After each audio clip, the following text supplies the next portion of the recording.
Do any board Oh. thing they record all that Because important stuff, yeah. Do any board members have any updates or anything to report? I have a brief update, and this is in relation to the wildlife crossing in far western or northern LA County over the 101 10-lane freeway. If you haven't seen it, you can go under it now on the freeway. This is a 10-lane freeway, which is really quite amazing.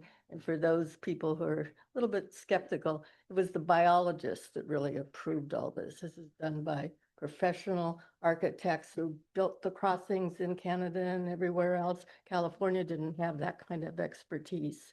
And all the land on both sides of the freeway through a whole bunch of different reasons never got built out. And it's the only section of the 101 freeway between LA and really Santa Barbara that has that kind of open space. So you can go all the way to the ocean on one direction, all the way across, and it's biologists with the combination from the National Park Service. This is part of the Santa Monica Mountains National Recreation Area. State parks, we have several in this wildlife corridor, and as well as the Santa Monica Mountains Conservancy. And the crossing itself is not funded by Caltrans. None of your gas tax money is going out there. Dominantly donations, but also some proposition voter approved monies for acquisition of habitat and things.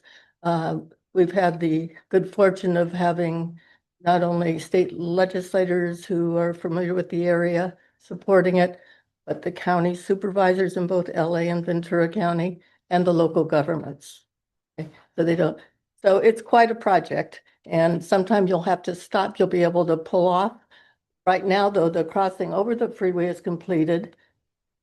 What is on top of the crossing is 4 feet of dirt that is chemically made to be identical to what is on the natural lands on both sides.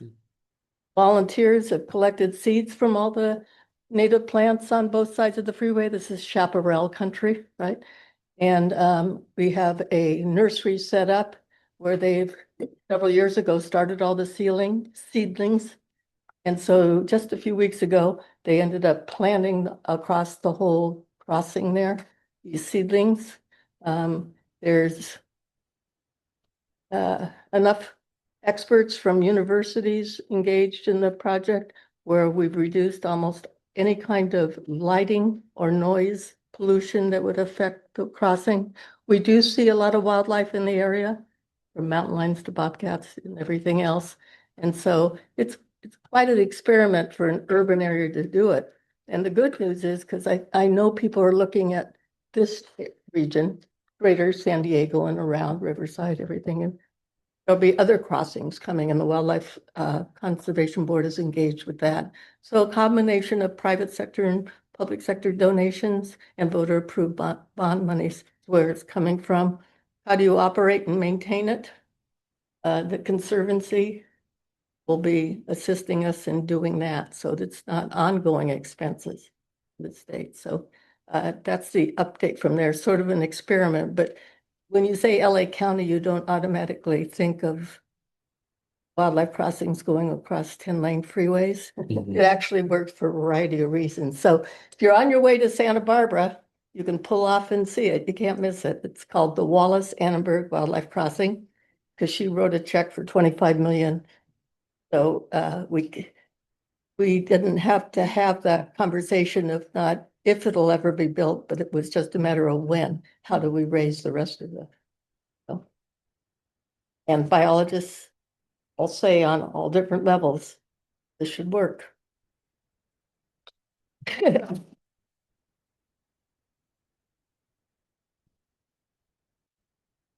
All right, I didn't hear any other updates or Let's check for Erica on the phone too, because I don't know. We can't, Okay. if she raises a hand, make sure Yeah. she doesn't have anything. Commissioner Zavaleta, just want to make sure if you had any updates or reports. Thank you. I don't have any right now, and since you all can't see me, I'll just do my best to gracefully speak up if I have anything I want to say. So don't Thank you. interrupt me. Thank you. Great, thank you. Great to be able to join you this way at least. Great, great. Glad to have Oh, you. there she is. Oh, there you are. Excellent. Perfect. All right, let's move on to the next item. We have funding status. Yeah, so that's back to me. In your agenda, you've got the final current status of all our different funds, which shows a balance of about $120 million remaining. I'd like to point out that that sounds like a big number, but most of those funds are very specific, at least either geographically or for a particular ecosystem.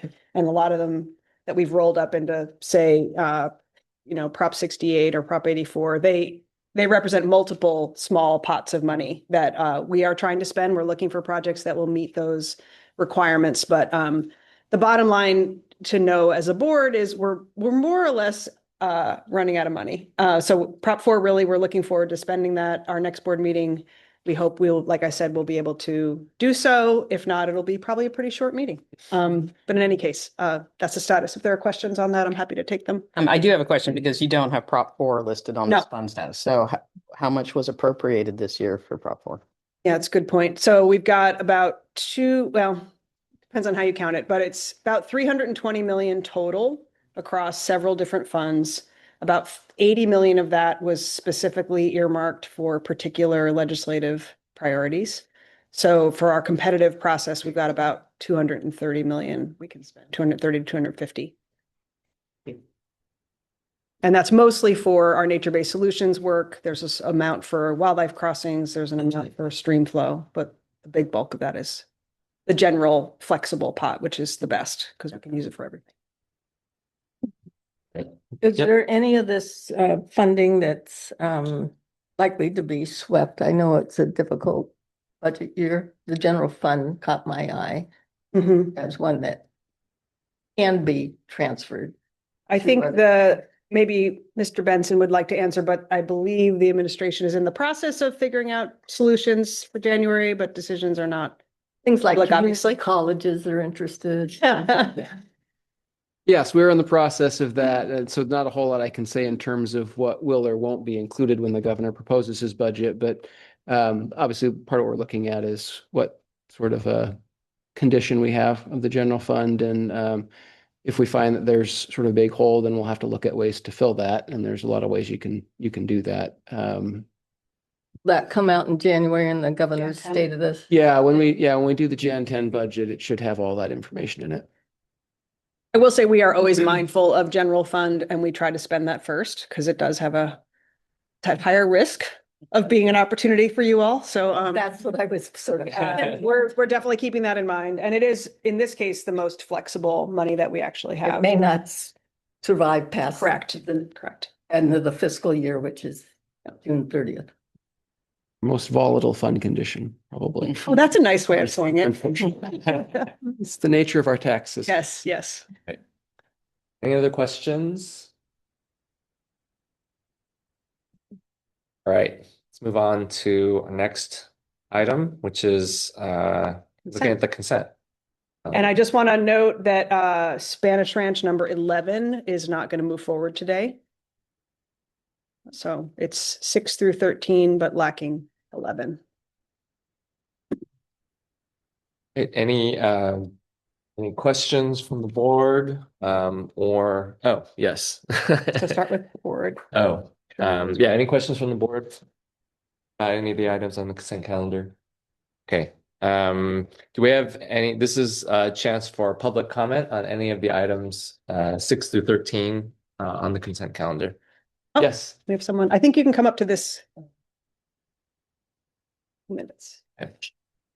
So for public comment, we're gonna, it's pretty informal. We'll give about 2 minutes depending on, how many folks there are to speak. If you could please identify yourself and please go ahead. And just one more point of order. If you're online and you want to speak on any item, it's helpful for us to have you raise your hand sort of in the now moment. So there's not a rolling hand raise. We have get a count, but sorry to interrupt you, please. No worries.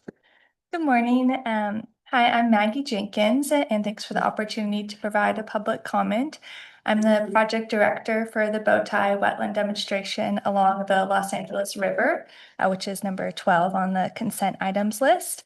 And this project continues to be a positive collaboration with WCB and our many partners, including local, regional, and state entities, nonprofits, and community-based organizations. Over the course of many years, we've had the privilege of working with California State Parks, Clock Shop, the City of Los Angeles, Mountains Recreation and Conservation Authority, Anahuac Youth Sports Association, Mujeres de la Tierra, Audubon Center at Debs Park, Friends of the Los Angeles River, and the neighborhood councils of Glassell Park, Atwater Village, Cypress Park, and Elysian Valley, as well as LA River State Parks partners and more. The project is moving forward well, and when complete will provide many benefits for people, wildlife, and ecosystems. Communities in Northeast Los Angeles, where the project is located, are at the front lines of climate change. Many of them are monolingual Spanish speakers, and they have not had equitable access to parks and open space. This project aims to change that by providing multiple benefits such as reduced risk of extreme heat and flood, improved water quality, increased habitat and biodiversity, and access to open space. Unfortunately, we have faced unanticipated increases in restoration costs, and thus we are extremely grateful to the board for their consideration of our grant augmentation request. We look forward to our continued partnership, and we hope to bring you out to the site soon. Thank you. Thank you. Is this a coincidence, or is it, do you have pictures of all the Very good. There's a lot of stuff that you don't get to Yeah. realize how good we are. I know this project personally, it's a terrific project, and I'm really glad it's on calendar. Any other public comment in the room? Okay, any hands online? We have one raised hand. Ash Creamer, you are allowed to mute yourself. Hi there, can you guys hear me? Yep. Okay, great.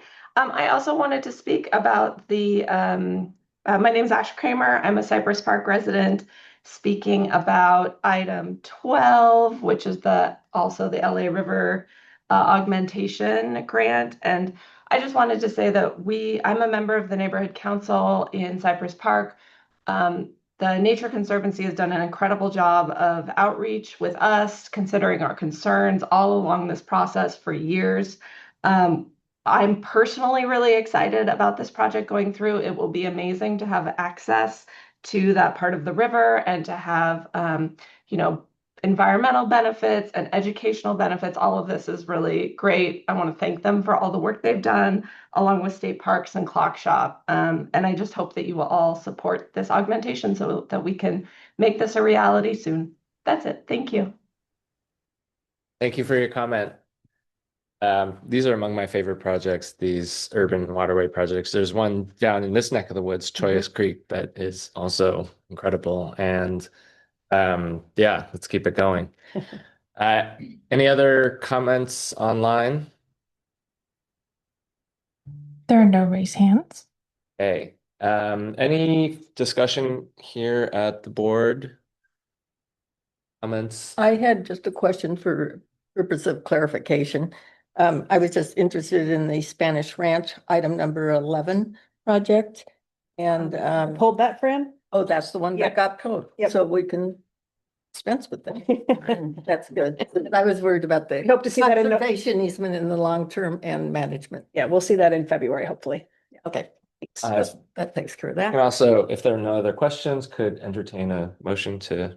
I'll begin. move approval of the consent calendar items 6 through 13, with the exception of item 11, which is then continued. Seconded. Great, thank you. Take roll. Chuck Bonham. Damon Nagami, Aye. Aaron Gear, Aye. Fran Pavley, Aye. Steve Benson, Aye. Tina Thomas, Aye. Erica Zavaleta. Aye. Motion passes. Great. Thank you. Okay, I want to invite Kendall Webster up to present on Marble Peaks.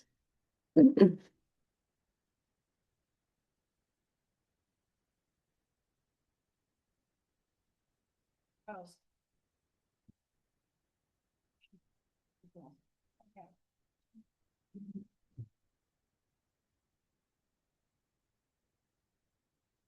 everybody. Oh. Yeah, it's on.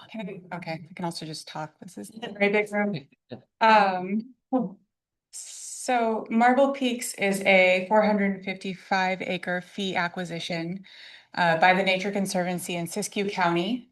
It's adjacent to the Klamath National Forest and Bureau of Land Management land, and also near other TNC acquisitions that were made with WCB funding.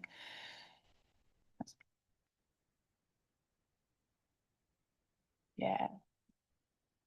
The purpose of this acquisition is to protect critical coho salmon habitat along 1 mile of Miners Creek. So that's what you're seeing in on the screen. Miners Creek is a tributary to French Creek, which flows into the Scott River, which then flows into the Klamath River. So French Creek is one of the most productive watersheds for coho salmon on the Northern California coastline. But inadequate flows due to groundwater pumping, direct diversions, and changes to hydrology have impacted this habitat. And so sometimes the Scott River and its tributaries go completely dry.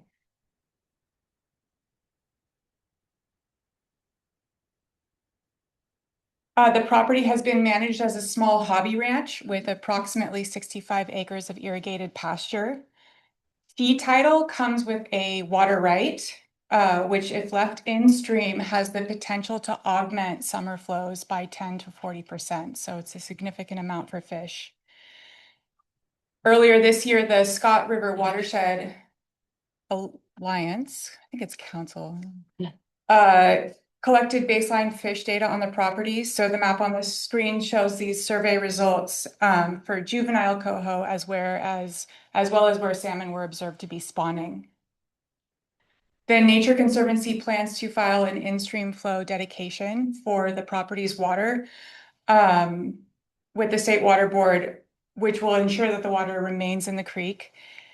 And Wildlife Conservation Board is already funding them to develop some of these petitions in this watershed. And so this property will be covered under that work as well, this petition. So the Nature Conservancy is also planning to place a conservation easement over the property and then sell the underlying fee title to a conservation buyer. The conservation easement will allow them to do riparian restoration in this creek. So we're thinking that the riparian restoration, when it's implemented, combined with them dedicating the property's water for in-stream flow, will create a significant change in these numbers. We'll see them go up.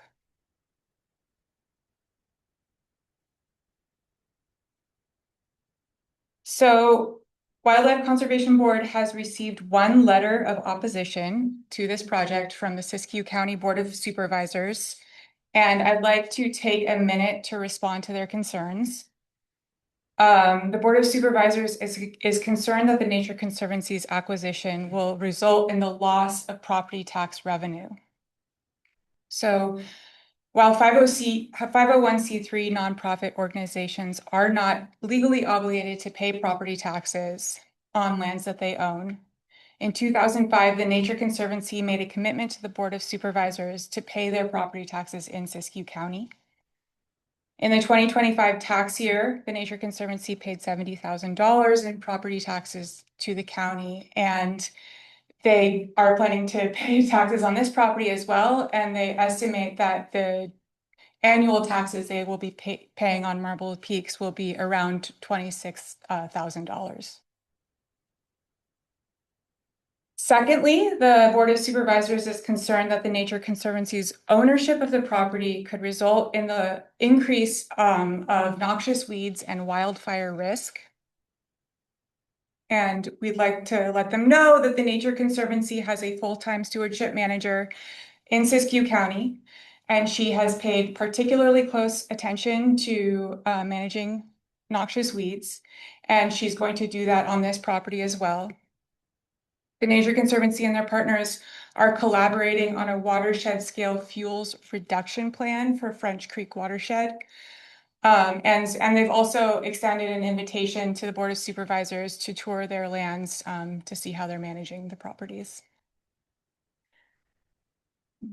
So we've also received letters of support for this acquisition from the Quartz Valley Indian Reservation, the Karuk Tribe, the Scott River Watershed Council, Caltrout, North Coast Regional Water Quality Control Board, and the National Oceanic and Atmospheric Administration. And the Department of General Services approved appraised value is $2,600,000. We staff are recommending that the Wildlife Conservation Board contribute $800,000 toward this acquisition. And the rest of the funding will be provided by the Nature Conservancy. So I think we have TNC staff on the line, and I can answer any questions that people have. Thanks so much. Let's start with board questions. Do you have any questions for staff? I have a question. Just so TNC has already identified the conservation buyer for this property from what you They are working on it. are working on it. And so now that the water rights are going to be dedicated back to the stream, which is a great thing for the fish, what is the uses that are left on the property? You know, is it going to be managed grazing, or is it just going to be a large home site? What? Well, they're not going to be able to irrigate Right. because the water is going to be left in stream. So there are 2 home sites on the property, and I think they'll just be used as residences. Residences. Yeah. So there won't be any just They can- seasonal grazing or anything to help. That's not something that we are not allowing. If they do seasonal grazing, I think, yeah, we're going to work with them on the conservation easement once they get to that point.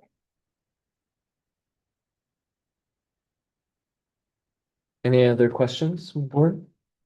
I was just curious if it's conservation easement, if there's public access involved in any way, or is the benefit mostly the downstream water? This is really a project about fish. And we haven't gotten into the details on public access, but I would think it would be quite limited.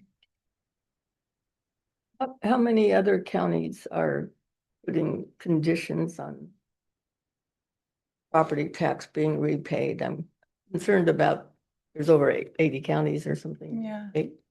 I can maybe speak to that. I think it's an ongoing challenge, particularly in rural counties that don't have a very big tax base. It's a concern that is raised. I'd say half a dozen counties in California, this may come up, but we do try to work together to identify ways to at least minimize the effect, but it's not unique to Siskiyou County. It does come up. Yeah. To the maximum extent possible, rewarding on the front of, those counties that are working with us would be preferable, but I understand when it's a priority issue for the WCB. Yeah. All right, any other board questions at this time? If I may. Yes. This is really not a question so much as just a comment that from our perspective at the California Fish and Game Commission, I just want to emphasize this is not something we don't already know, but conditions for fish in, various parts of the state have been just really, really challenging. And so it's been a real priority issue for us to look for opportunities to improve in-stream conditions. And that's particularly true for salmonids. So I just want to underscore how critical that is and how difficult it's been to make progress on that front. So I think that this is an exciting opportunity to do something significant in a significant watershed. Thank you, Commissioner Zavaleta. Okay, I think we can move on to public comment. We will start with public comment in the room, and then if there are folks online who would wish to make a public comment, if you could please raise your hand using the icon now or soon so that we can get you in the virtual queue. That would be great. Do we have any public comments in the room? Okay, seeing none. How about online? There are no raised hands. Okay. Well, let's come back into the room for any further discussion from board members? This item? I just wanted to thank staff for responding to supervisor's concern point by point basis. Thank you. Couldn't agree more. Thank you. Anyone wants to make a motion? Feel free. I'll move approval. I'll second. Could have roll, Mary. Thank you. Chuck Bonham. Damon Nagami. Aye. Karen Gier. Aye. Fran Pavley. Aye. Stephen Benson. Aye. Tina Thomas. Aye. Erica Zavaleta. Aye. Motion passes. Wonderful. Thank you. Thank you. Okay, our big land acquisition item of the day. Welcome up, David Dodds, to talk about Loyalton Ranch.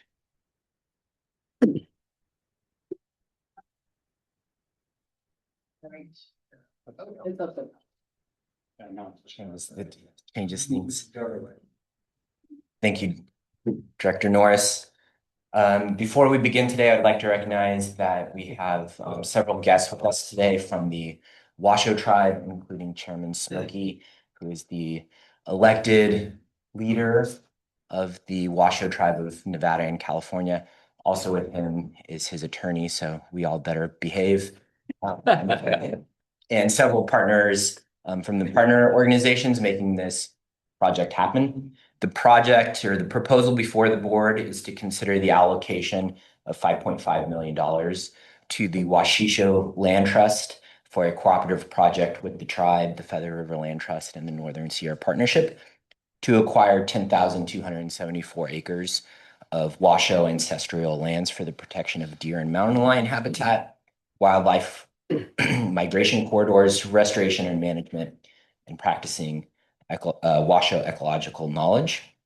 The Loyalton Ranch is comprised of 3 units located near the, located near the California-Nevada border from Long Valley in the east to the Sierra Valley in the west. It is surrounded by public lands owned by the California Department of Fish and Wildlife, the Bureau of Land Management, and the U.S. Forest Service. The property straddles the Bald Mountains, where the northern Sierra Nevada and the Basin and Range Mountains meet, with an elevation gradient of nearly 3,000 feet, which supports 12 habitat types. The Bald Mountains are largely volcanic in origin, creating a dramatic landscape of peaks, canyons, meadows, and rocky outcroppings. This property and the Bald Mountains provide for connectivity and migration corridors as wildlife move between the Basin and Range and the Sierra Nevada mountains. The property's 3 units share similar habitat types, which include 12 California wildlife habitat relationship habitats, most of them found across all 3 properties. Most of the landscape features open shrubland and grassland. The areas of sagebrush, bitterbrush habitats provide critical winter habitat and forage for migratory deer and antelope. Higher elevations feature pine and chaparral woodlands. Plant species include many plants of importance to the Washoe tribe for food, tools, medicines, including single leaf pinyon pine, as well as rare plant species such as Anderson's clover. 27 miles of streams run through the property. They're perennial in nature at their upper reaches and seasonal in nature in their lower reaches. The eastern side of the property drains into Long Valley Creek and flows north to the Honey Eagle Lakes watershed. The western portion flows into the middle fork of the Feather River, a wild and scenic river, and eventually into Lake Oroville, the start of the state water project. The property has been impacted by agricultural use, and the 2020 Loyalton fire. Post-fire stewardship and restoration is needed to facilitate the reestablishment of sage and bitterbrush plant communities and reduce invasive cheatgrasses. This diversity of habitat supports an equally rich diversity of wildlife. 33 special status wildlife species are known to occur or are likely to occur on the property, including 7 state threatened and endangered or fully protected species. Pictured here, golden eagle, possibly a screech owl, and a prairie falcon. The proposed acquisition will protect a large area of wildlands, providing important connectivity and movement options for wildlife. Wide-ranging and migratory mammals using the property include deer, antelope, elk, mountain lion, gray fox, and badger. The ranch facilitates regional wildlife movement and connectivity due to its large size, diversity of habitats, accessible water features, and position in the landscape, connecting CDFW wildlife areas and U.S. Forest Service properties and Bureau of Land Management properties. The southwest and southeast units are fully within the CDFW's mapped boundaries for migration corridors of the Loyalton Truckee deer herd. What's pictured here is the ranch and data from collared deer as they move from Sierra Valley in the south, in the lower left-hand corner, up through the property into Nevada in the upper right-hand corner. In there also is the Hallelujah Junction Wildlife Area, where the deer many deer spend their winter. As you can see, deer are passing through this area or stopping for winter habitat. So it's vital to keep this open and unrestricted for wildlife movement. The high ecological values are one reason to pursue a conservation transaction here. The other is the ancestral homeland aspect. This property and the region was once the ancestral homelands within the ancestral homelands of the Washoe people. Displacement began as early as 1850 when the Beckworth Trail was cut from Long Valley to Marysville through this area. By 1850, much of Sierra Valley, or by the mid-1850s, much of Sierra Valley was already homesteaded as ranches. By the 1860s, the mountains were beginning to be homesteaded. Today's proposed grant would return the property to the Washoe tribe via the recently created Washisho Land Trust. Return of this land to the Washoe tribe and the land trust is consistent with the 2020 Statement on Administrative Policies on Native American Ancestral Lands, Pathways to 30 by 30, and the 2025-2030 WC Strategic Plan, all of which recognize and respect returning ancestral lands and habitat management to tribes to support biodiversity and ecosystem function.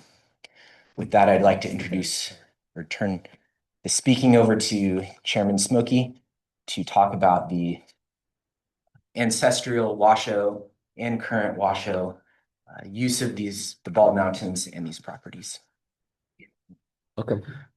My name's Charles Smokey, Chairman of the Washoe Tribe of Nevada, California. This project has been probably roughly 4 years in the making. Looking at acquiring land for the tribe in general has been many, many years in the making. But this recently was a formulation of partnerships, collaborations, navigating the systems. Everything's been hard fought for Washoe people. We're one of the tribes that originally, if you look at the old California allotment lands, we held a majority of tribal allotments in the state of California, all around the Tahoe Basin. Those have been lost. This area specifically probably had about 12 to 15 Washoe tribal allotments that no longer exist anymore. Many of those we know have been, they're taken illegally taken or sold by the federal government or the state throughout the years, and there's no way of going back and doing that. So we have to use modern practices to try to reclaim lands. But the partnerships formulated for this area and why we're here today is because this is a huge area that's important for conservation for us as well. It's not just owning the land, it's taking care of the land and the land of our ancestors and getting our people back to the land, being on the land. This area has been under private property being unmanaged. And we talked about the deer migrations, and there's a lot of antelope, pronghorn running through there. There's a lot of poaching going on out there because nobody's out there. It's just open. It's being used as a personal recreational backyard for some people, and some people may be even against the tribe purchasing this land because of that. But it's hard to accept change sometimes.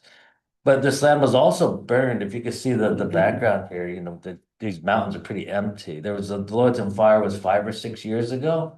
Burned this entire area. Look like this area was a green, nice pasture area. Because water's running through there that's starting to grow back already, replenish. But that's a big part of what we're doing. This area was used as a harvesting area for the pine nuts from the single leaf pinyon pine, which is not just a food source for Washoe people. It's a huge part of our culture. So much so that our tribal leaders back in the early 1900s, before we even had a formal government, actually went to Washington, D.C. To speak to Congress and ask for the protection of the pinyon pine in the mountains, asked for protection from logging and clear cutting, because it's that important to us. It's in our creation stories. And so we've been working on a big project as well, getting into restoration and reforestation. Right now, we're growing about 3 to 4,000 pinyon pines right now. They're little tiny guys. But it's a part of our efforts to try and help in these areas because wildfires have been coming through rampantly in the California and Nevada side. And the Tamarack fire was started in California, went to Nevada. And that decimated a lot of harvesting areas and Washoe tribal lands as well. We're still working on those projects also.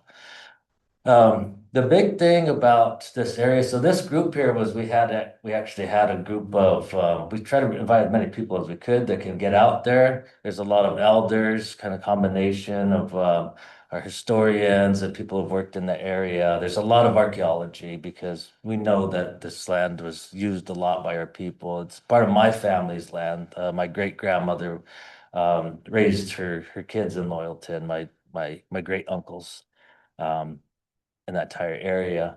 But the one thing that we got collectively from the group, because before we moved into even wanting to purchase the land, we got to make sure the people want it. We can't just make that decision as a government. But the big part about it was everybody said that the land's so beautiful, they don't want to see any kind of development out there. And if the tribe doesn't have it, that was our worry as somebody, they just come in, purchase this land, and then just put houses all through this whole area. Protecting the water, again, there's water streams out there that are unmanaged. There's a lot of erosion happening. There's a lot of illegal dumping that has happened because of the lack of management.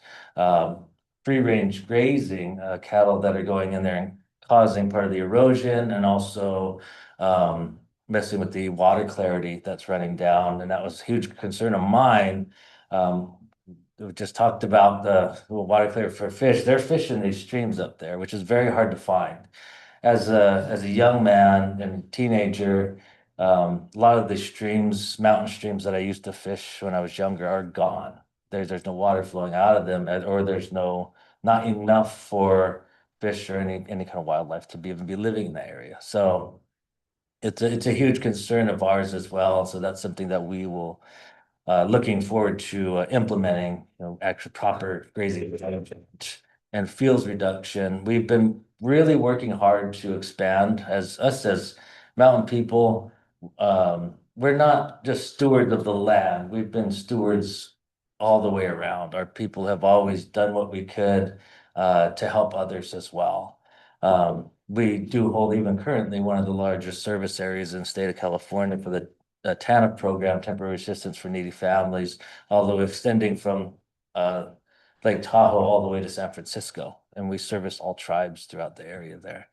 So this is just a part of just what we do as the tribe and as our people and trying to give back and put back into it. And we have always stated that the health of the land equals the health of the people.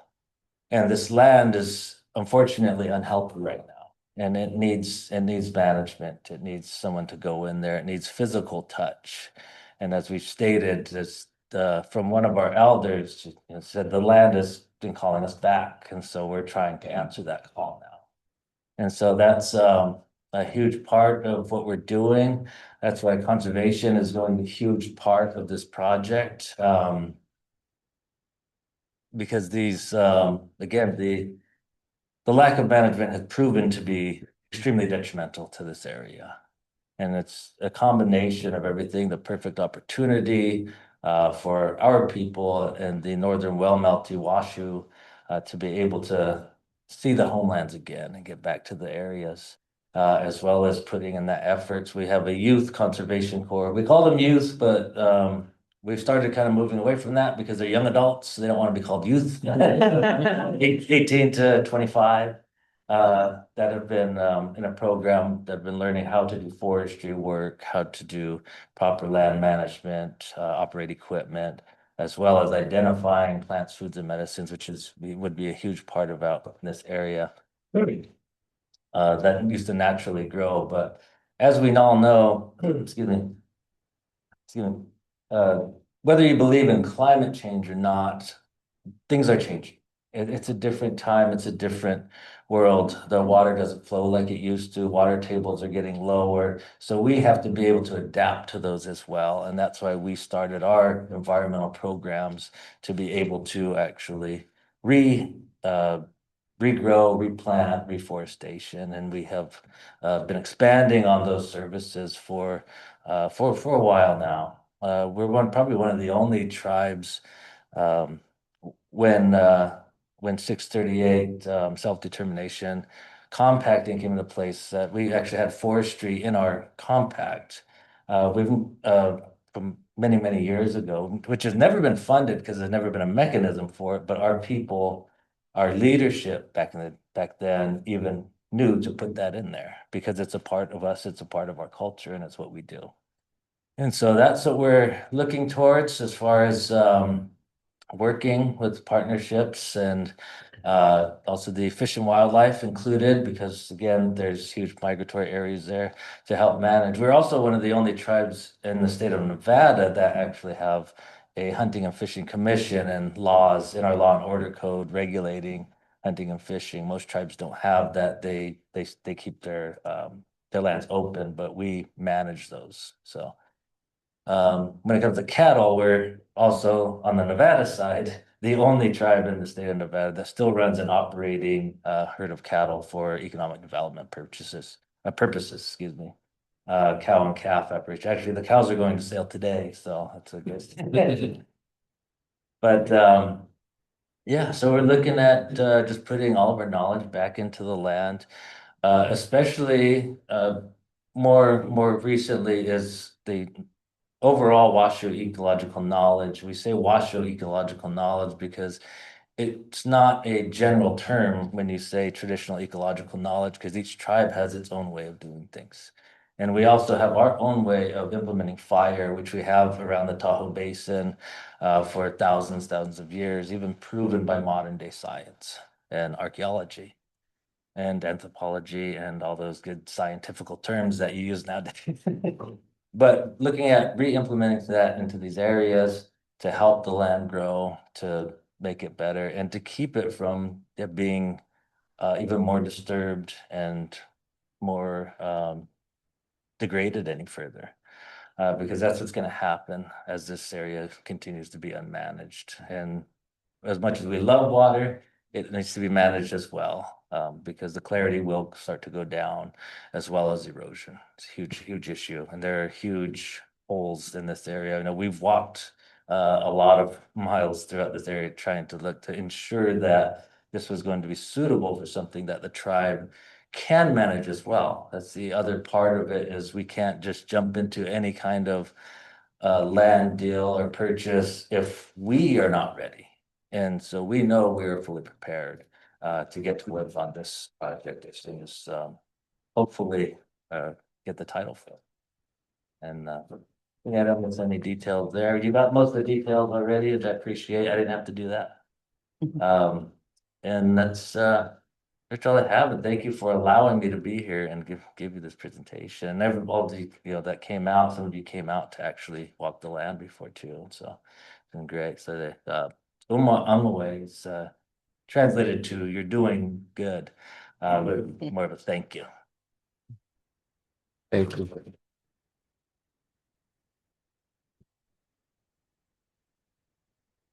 Thank you, Chief Smokey, for being here, and thank you for your inspiring words, and thank you, David, for the presentation. Did you have more you wanted to add? I was just going to say the staff proposal is to for the board to approve the $5.5 million grant as proposed. Great, We're thank here you. for any questions. All right, so we're going to start with questions from the board. I did first want to acknowledge that our chair, Chuck Bonham, has joined us here. Do you want the gavel back? You want to just keep going? All right. You didn't have to actually physically put it back here, but okay. Glad to have you here, Chuck. We'll have time for, I think, board comments later, but any questions for staff at this time? Okay, no questions at this time. We're going to move to public comments. So we're going to start with public comment in the room, and then we're going to move to comment online. So if you're online and you'd like to speak to this item, if you could raise your hand so that staff can identify you. But we'll start here in the room. Do we have anyone in the room that wants to comment on this item? I just want to acknowledge that we did receive a late letter of opposition from a private citizen, James Alway. Yes. Thanks. And okay, I don't see anyone in the room. How about online? There are no raised hands. Hey. No comment online. Why don't we move to a discussion at the board? Would like to start? Okay, Commissioner Thomas, and then I just wanted to thank Chief Smokey for being here and for that great presentation. I hope that when the land becomes healthy, you'll invite us up there to see the property. absolutely. All right. Hey, Jen, do you have any on the nature of the opposition? Yeah, sure. It's concern about lack of access for hunting and fishing, and that it's going into private hands. It's been in private hands though for all this time. So yeah, that's helpful. Thank you. I appreciate that. This just seems like a great opportunity and plan. So it's good. Chair Smokey, thank you. My name is Chuck Bonham. I'm the director of the California Department of Fish and Wildlife. After 15 years as director and on and off chair of this board, I only recall a few standing room only meeting rooms. And what better kind of audience full to capacity to witness a land return and follow in tracks of your leadership.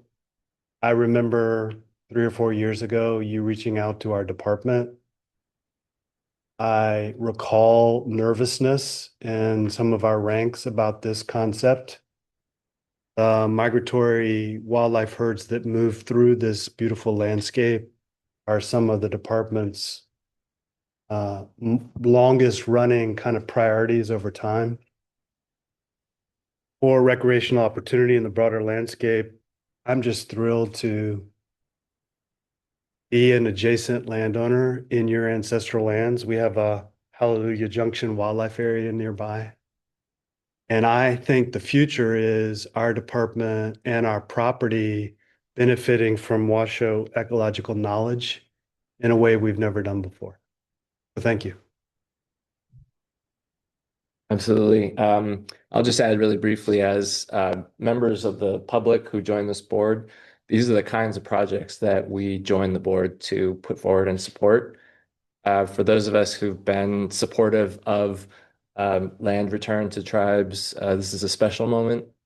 Thank you for being here in person. I also just wanted to acknowledge very briefly, nothing is going to make up for the trauma that was inflicted over decades, centuries. But if we can be part of a beginning of a solution, then just feel a lot of gratitude for being part of that process. So does anyone want to make a motion? If I may. Oh, I think, did Erica? Oh, Erica, yes, please. No. I would just echo everything, all these wonderful words that folks have already contributed, and thank Chairman Smokey so much for his comments. Thanks staff for all of their work making this happen. I agree. This is a really, really special thing to see happen and to be even a small part of. I actually do have a question, and it's more in the spirit of continuing to support the work that will start, on this landscape. And that is that right now the budget is for acquisition, and Chairman Smokey spoke about the ongoing stewardship, and I'm just interested in whether there will be ongoing opportunities for the board to support stewardship should there be a desire to come and ask for that from the tribes. The answer is yes, absolutely.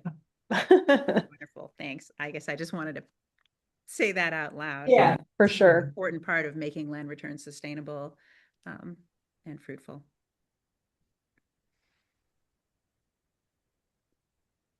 And I'll move to approve if there are not other comments. Please do.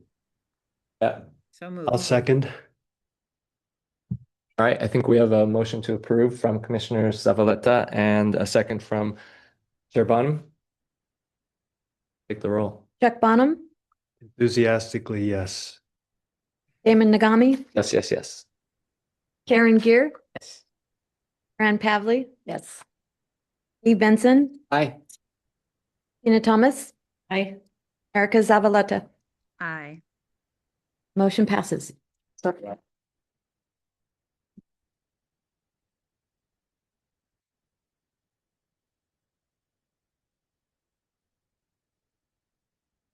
I had a comment. That's really a privilege to see history in the making. Yep. Returning the land that collectively we all bear responsibility for the way it was sort of degraded. Yep. And hearing Chief Smokey talk about engaging that next generation in the recovery as a former 8th grade American history teacher, really important.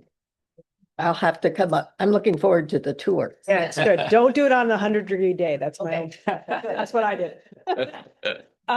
Okay, so couple things. Cop to Slough has been pulled. That didn't get across the line, so we're gonna have to skip that item.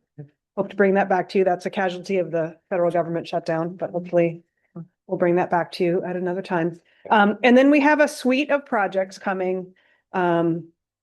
1, 2, 3, 4, 5 in a row that are all benefiting Central Valley salmon. Just want to tee this up before we begin. In the 21-22 general fund surplus budget, which feels like a million years ago, there was money set aside at WCB for stream flow projects to benefit salmon.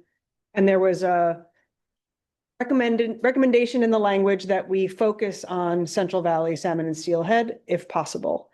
So WCB has been working closely with the Department of Water Resources and the Department of Fish and Wildlife to identify projects that are really high value for those species in the valley.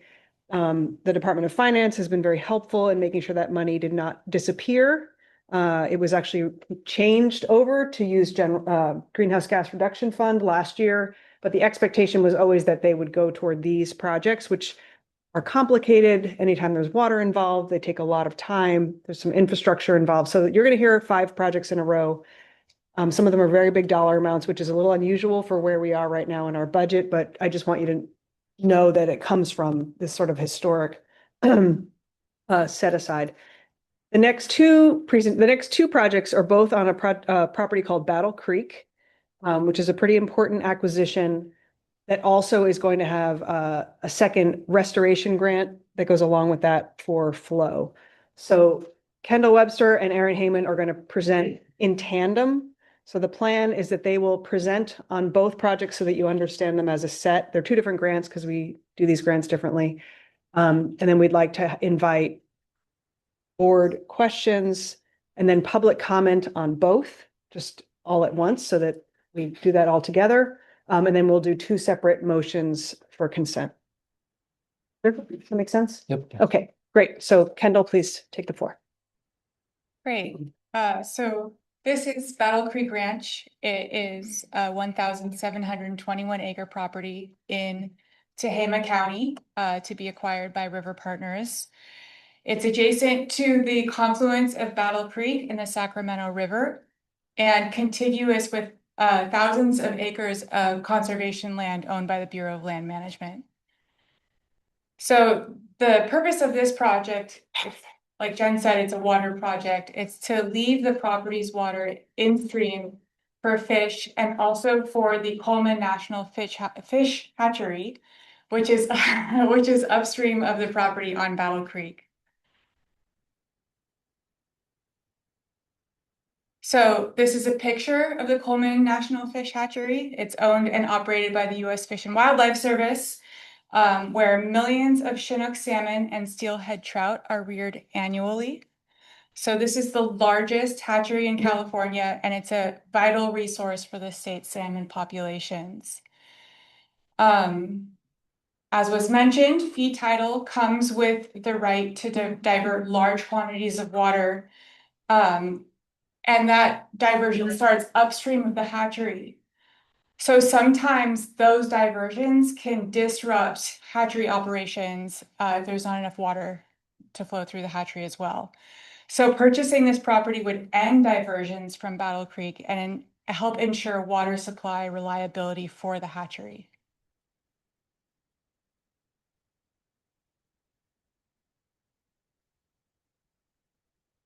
This property lies within the 100-year floodplain of Battle Creek in the Sacramento River. And since 1938, the property has been irrigated and cultivated.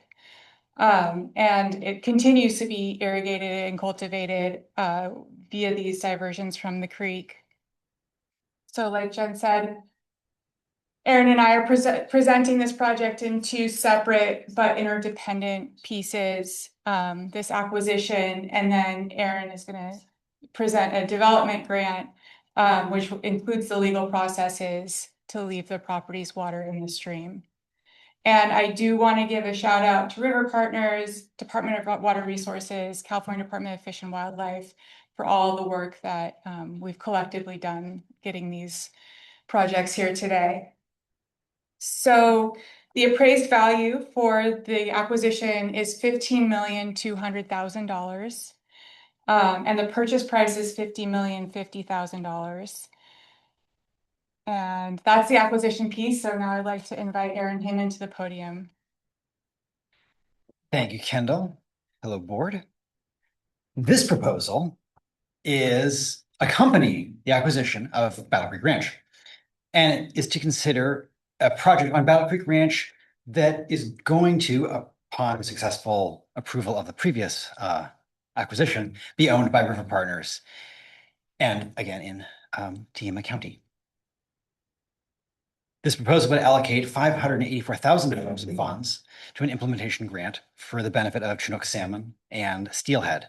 As mentioned, Battle Creek is a very important waterway for many migratory salmonids, including steelhead and all four runs of Central Valley salmon, Chinook salmon, including fall runs, such as the ones you see here.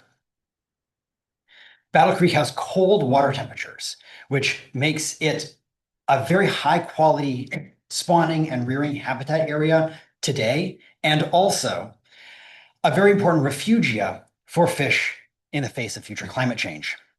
The operation of the Coleman National Fish Hatchery is also, as already mentioned, vital to Central Valley salmonids. The acquisition of this property also includes a pre-1914 appropriative water right. So the project that I'm advancing would put a forbearance agreement in place where the proposed landowners would cease all diversions of surface waters, resulting in increased flows in Battle Creek by a minimum of 12,000 acre-feet per year. Also under this grant, the applicants would submit a Section 1707 petition, which would change their water right to add ecological benefits to it and thereby dedicate water permanently to the stream. These steps all would support the California Salmon Strategy actions by contributing to the increase and protection of cold water Battle Creek for salmonid spawning and rearing. Staff recommends the board approve the project as proposed. Great, thank you. Do we have any questions at the board? I have, oh, sorry. No, up to you. So River Partners does not intend to be the long-term owner of the property. So what is the long-term future of the property? Maggie, do you want to respond to that? I want to give you a chance to speak for yourself. This is Maggie Blankenship from River Partners. Thank you so much for your question. So yes, River Partners does not intend to hold this property for the long term. And we've been working closely with Bureau of Land Management, who own and manage much of the land surrounding this property. So all of the land adjacent to this ground is publicly managed, a portion of it by California Department of Fish and Wildlife at their Tompkins unit and Battle Creek Wildlife Area, and then a large part of it by BLM. And I think BLM's on the line today, and they've submitted a letter of support acknowledging their intention to work with us on long-term management strategy. Of course, not committed at this time, but that's our best guess. So, Chair or Vice Chair, if I might, this project also, just for board members' context, fits as a piece of a puzzle that's much bigger. So if you think about north of Sacramento, up the Sacramento River to Redding, and you're looking at in your mind, a map of that river, there are maybe 4 or 5 tributary systems that come into the Sacramento, which might be the 4 or 5 most important things to save for salmon in the long run. This includes Mill Creek, Deer Creek, Antelope Creek, Butte Creek, and then on the left side of that visual map, this watershed, Battle Creek. And the reason is, place that will be the hottest in the summer in the future is down on the valley floor.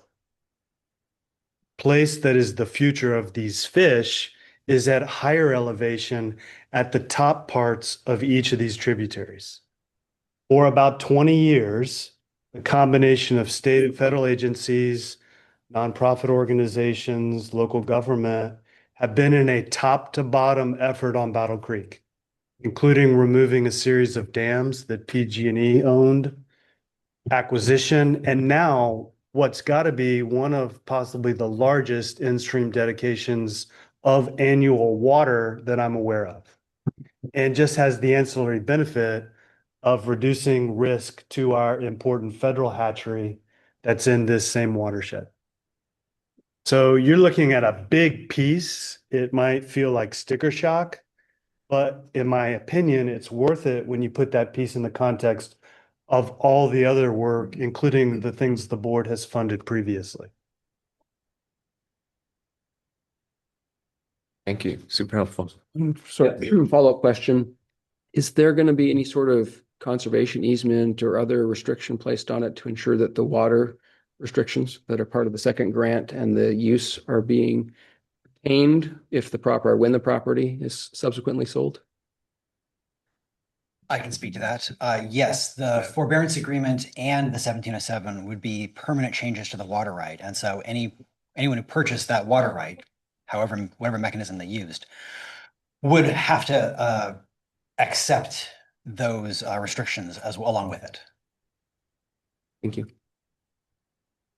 Yes. Just questions for point of clarification. Who exactly are River Partners? Who are the members? I'm so glad you asked. River Partners is a nonprofit organization that owns and manages restoration lands across the state, many of which were funded by Wildlife Conservation Board. So thank you so much for our years of partnership. I think we're going on 27 years right now, and I understand we owe our beginnings to the Wildlife Conservation Board. So thank you. We have acquired lands across the state that are primarily degraded farm ground to return them to native habitat over time. So we have a long history of working with our partners and neighbors to continue agricultural practices until restoration funds are received, plans are in place, permits are obtained, and to work with folks like Wildlife Conservation Board and Department of Fish and Wildlife to implement these great restoration outcomes. These private and public members? What private part? I was trying to get it were the combination of agencies, local and state agencies, or does it include private sector, private property owners? River Partners itself? Yeah. River Partners is just the name of our nonprofit organization. Okay. Yeah. Does the 12,000 acre feet per year solve all of the problems at the moment. Actually. Okay. Board member Yes. Thompson. I would say it goes a long way, It's a long way, okay. given climate disruptions impact the infrastructure. I would be hesitant to guarantee, but it goes a really long way. And one follow-up question too on the probability that this will go to Bureau of Land Management. Are there ongoing concerns currently at federal level that could be a problem? I don't know how you, I just want to make sure that we have enough safeguards, if you will. I think that's probably a question I can answer better. I don't know how to politically put that, but right now, federal agencies. It will be many years before that opportunity comes, right? We were going to deal with the water rights transfer first before we transfer the land. So that's a fairly long process. And also the restrictions, and this is always complicated when we're working with the federal government, but the restrictions on the land, they travel with the land. They're part of the title. So traditionally BLM's been fine. I'm just saying things have changed. Maybe that will be part of the conversation we would have when they assume, if they were to assume an easement or the land. That would be a critical part of that. We aren't gone. WCB is still part of those conversations when that transfer occurs. Thank you. Senator, I would also add, your Department of Fish and Wildlife is an adjacent nearby landowner. We're present in this landscape daily. You'll personally.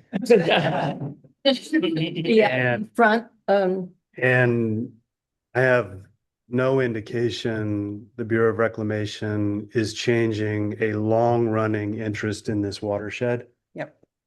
Lastly, anything that were to happen as to land ownership transfer or other property ownership water rights, that water dynamic, state law through the Reclamation Act applies to the federal government, period. So these things on this slide about preserving that benefit for in-stream flow are done through state law.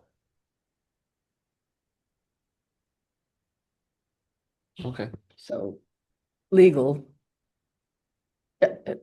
protections down the road if needed. All right. Great. Any other questions? You got yours. Okay, we will move on to public comment. I'm going to start with public comment in the room and then online. While we're doing that, I should note, we did receive 4 late letters of support from the California Sport Fishing Protection Alliance, from the Redding Bureau of Land Management, Western Rivers Conservancy, and the Northern California Water Agency Association, NACWA. What's the acronym? That's right. Got it. Okay. Yep. Do we have any public comment here in the room on this item? Okay, not seeing any. How about online? There are 4 raised hands. Okay. Let's go 2 minutes and welcome folks online.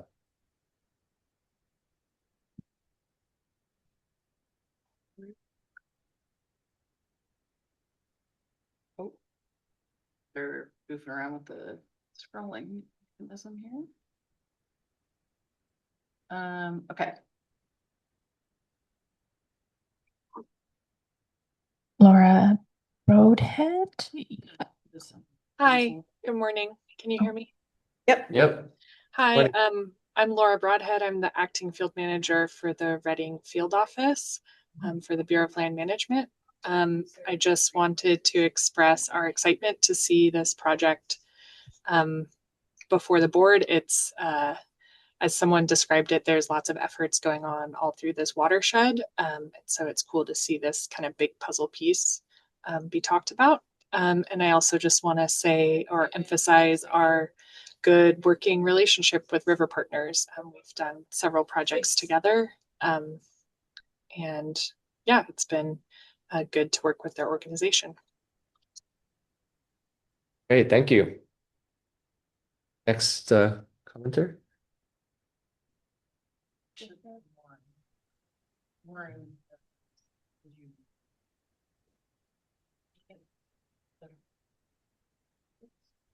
Jacob Katz, you can unmute yourself.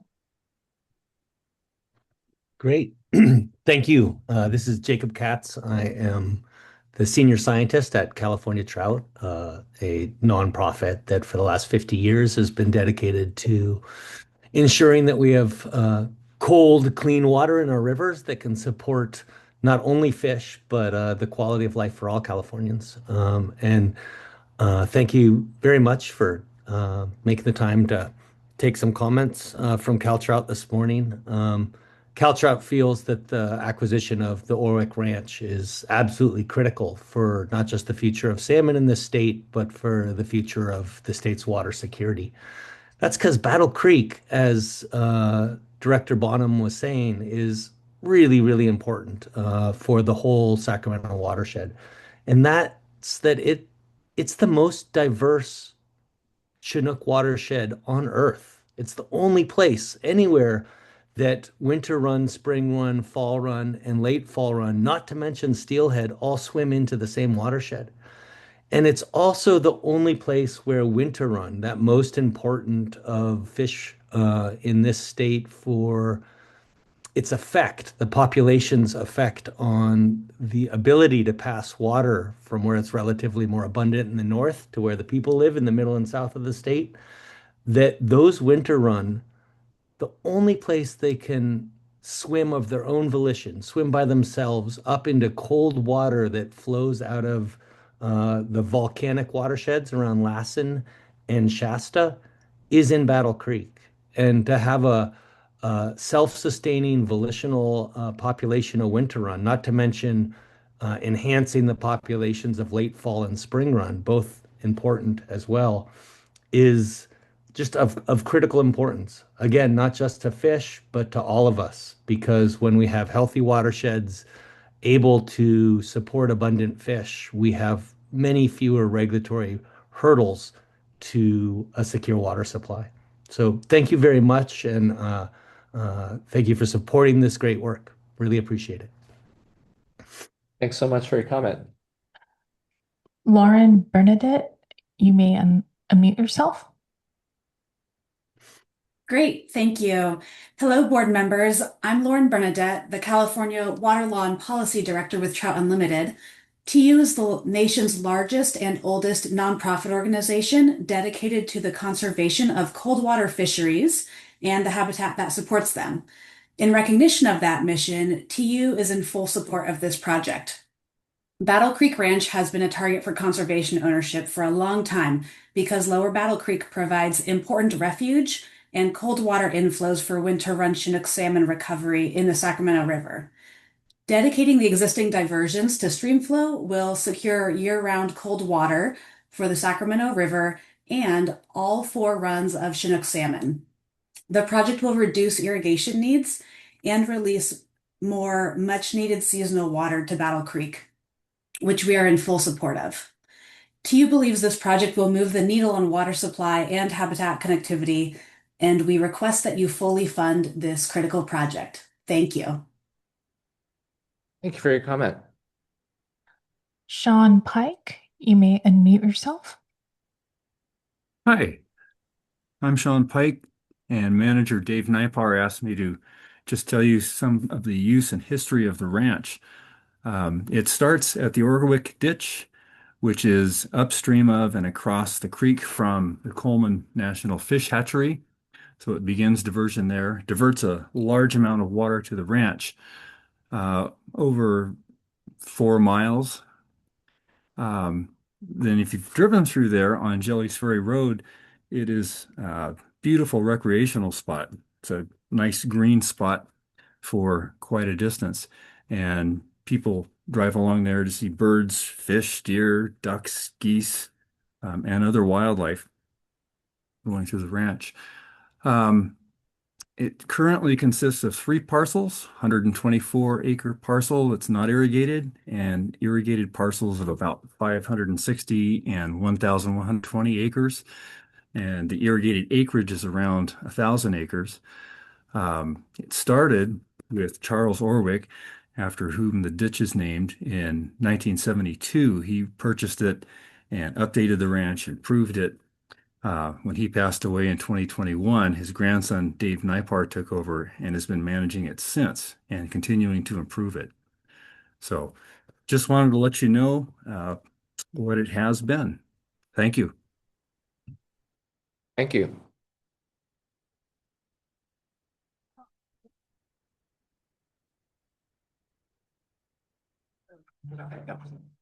Todd Manley, you may unmute yourself. Great, thank you. Thanks. I'm Todd Manley. I'm with the Northern California Water Association, and it was good to hear that our letter was received as well. Sorry that that was a little bit late, but I really appreciate the opportunity to be with you today remotely to convey our support for this project. As has been mentioned, this provides much needed habitat in a critical part of the Sacramento Valley. It benefits all 4 runs of Chinook salmon. And as Director Bonham mentioned, it's part of a comprehensive effort to promote salmon recovery in the Sacramento Valley. Because of this, we're very supportive of this project and are excited to see the benefits that it's going to be able to provide if it's funded. So thanks again for your time and the opportunity to convey our support. Thank you very much. Anyone else online? There are no raised hands. Okay, great. So, do you have a comment in? Oh. Okay. Happy to bring us back for. This was Tom Hicks. Oh, sorry. Oh, okay. Just wanted to briefly add, Tom Hicks, River Partners water attorney. Thank you, Director Bonham and Director Norris, for this opportunity to speak on behalf of the Battle Creek acquisition and the in-stream flow dedication. Generally speaking, I just want to commend both CDFW and WCB for their ongoing efforts to enhance stream flow through voluntary conservation projects. As some may know, River Partners has been actively involved in the Dos Rios Ranch 1707 petition. And again, we're hoping that this project can build on these tools and refine the toolkit that we all have to to get into climate challenges and ensure cold water habitat and stream flow within the existing water right framework. Thank you again. Thanks so much. Anyone else online? Going once, going twice. Okay, we're going to close the online queue and we're going to come back to the room because we understand we have someone here in the room who would like to comment. Welcome.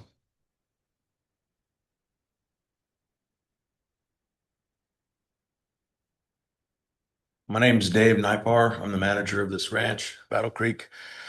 I wanted to come up here because Maggie and Julie were giving me the death high, and my wife too, for not coming up here. So I've been managing this since my grandfather passed away in 2021. I've worked in different industries my whole life, but I grew up here on this ranch, grew up in these waters, swam in these waters as a kid. I'd like to thank WCB, River Partners, and all involved, CDFW, because I work with all these agents as well on this ranch, especially BLM. And this has been a real struggle, real tough last 4.5 years. River Partners has been great, and I really support this. My grandfather probably would not have supported so much as I have, because I think this is a good project. I think that the salmon should be up the stream like they used to be back in the old days when you were a kid. You used to be able to walk across their backs. There's so many salmon in Battle Creek, and now there's hardly any there. So we want to see this work. We want to see this this diversion go away for the land, and in-stream flows pick up. Especially for Battle Creek, as Jacob Katz said before, he's been to the ranch too, that this in-stream water flow is in Battle Creek is extremely cold all year round. The flow is all year round, and it's a really good project. So I appreciate all the efforts. Thank you. Thank you. Okay, I think we will close public comment and bring it back up to the board for discussion. Any comments?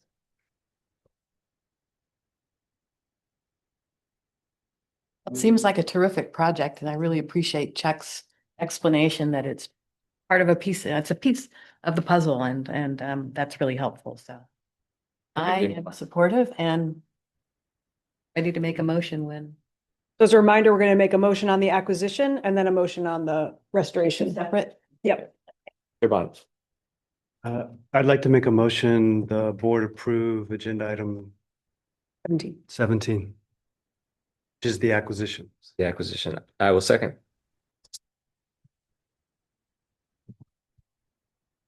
Chuck Bonham, Yes, aye. Damon Nagami, Aye. Karen Gear, Aye. Fran Pavley, Aye. Steve Benson, Aye. Tina Thomas, Aye. Erica Zavaleta. Aye. Motion passes. Great. And do we want to move to? Yeah, I'll make a motion for item 18 for the water acquisition. Second. Great. We have a motion and a second, so let's go. Chuck Bonham, Aye. Damon Nagami, Aye. Karen Gear, Aye. Fran Pavley, Aye. Steve Benson, Aye. Tina Thomas, Aye. Erica Zavaleta. Aye. Motion passes. Thank you so much. Congratulations. Good job, everybody.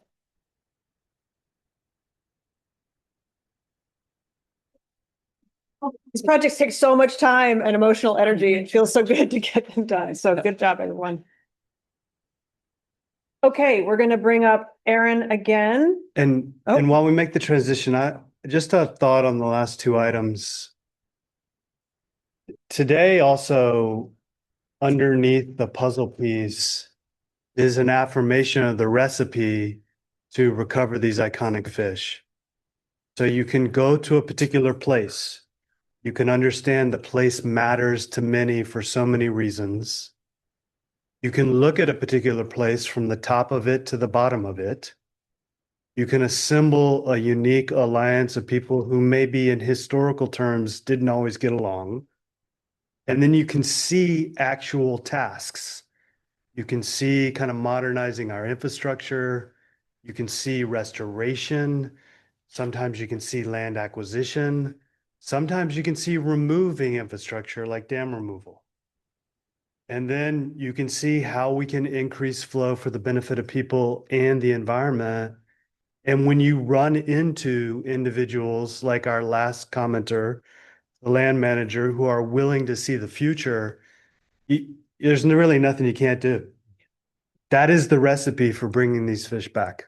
Now we just have to replicate it. Great. Okay, another biggie, Robinson's Riffle Feather River Restoration. Aaron will present this as well. Thank you, Jen. Before considering this one, I have one administrative note on the last one, and that is that there was sort of some layered CEQA documents and things got a little bit confusing, but the actual lead agency is the State Water Board. Oh, for thank that you. one. Just want to set the record straight. Now, though, moving on to Robinson's Riffle Feather River Restoration. This proposal is to consider a project at the Oroville Wildlife Area along the Feather River on property owned by the Department of Water Resources located in Butte County. This proposal would allocate $31,917,000 in funds for an implementation grant to the Sutter Butte Flood Control Agency to benefit Chinook salmon, steelhead, and other riparian species. The Feather River supports significant populations of Chinook salmon and steelhead in Butte County. This project will occur along approximately a mile of the river and 51 acres of the adjacent lands within the Oroville Wildlife Area. This area has been heavily impacted historically by gold mining tailings and activities, and also the removal of materials for the construction of Oroville Dam. These impacts have resulted in a river morphology that is overly deep and wide, with water that is too slow and too warm, which all contribute to the favoring of invasive species at the cost of native salmonids. This project will reshape this entire area to increase river complexity by creating riffles, pools, gravel bars, side channels, and floodplain grading and reconnection, resulting in a much more natural stream morphology, river morphology. This project will also support the California Salmon Strategy actions by designing and implementing components that benefit the spawning and rearing needs of migratory Chinook salmon and steelhead. Staff recommends the board approve the project as proposed. In the audience are numerous members from both the applicant and also various project partners. Anyone want to make Aaron. comments? Or are we good? Should we start with questions? Any questions of the board? I had one question. Yeah. Is public access part of this? I'll actually invite one of our project partners, Michael or Chris, whether you like to speak about public access. Public access.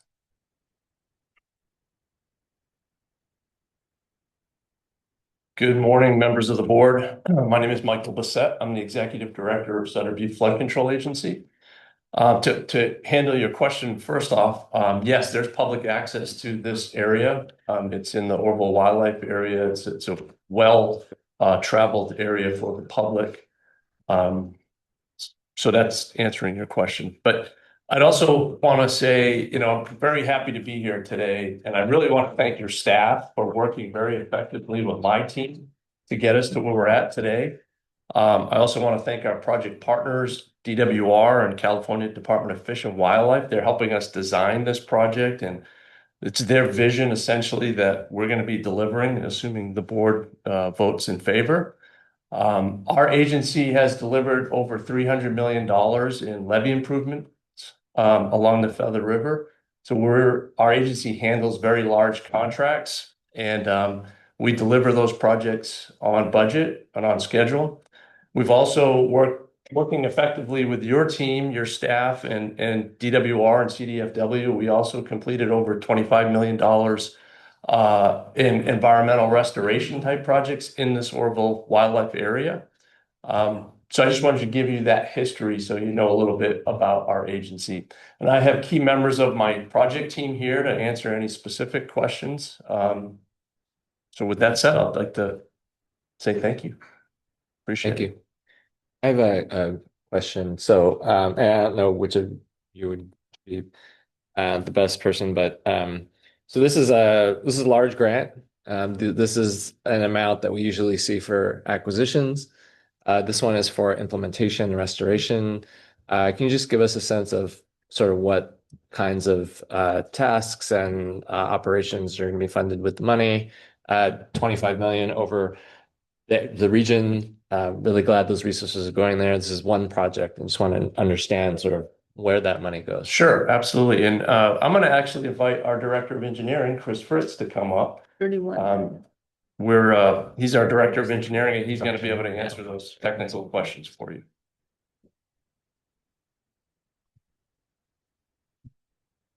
Yes, hello, members of the board. As Michael said, thank you.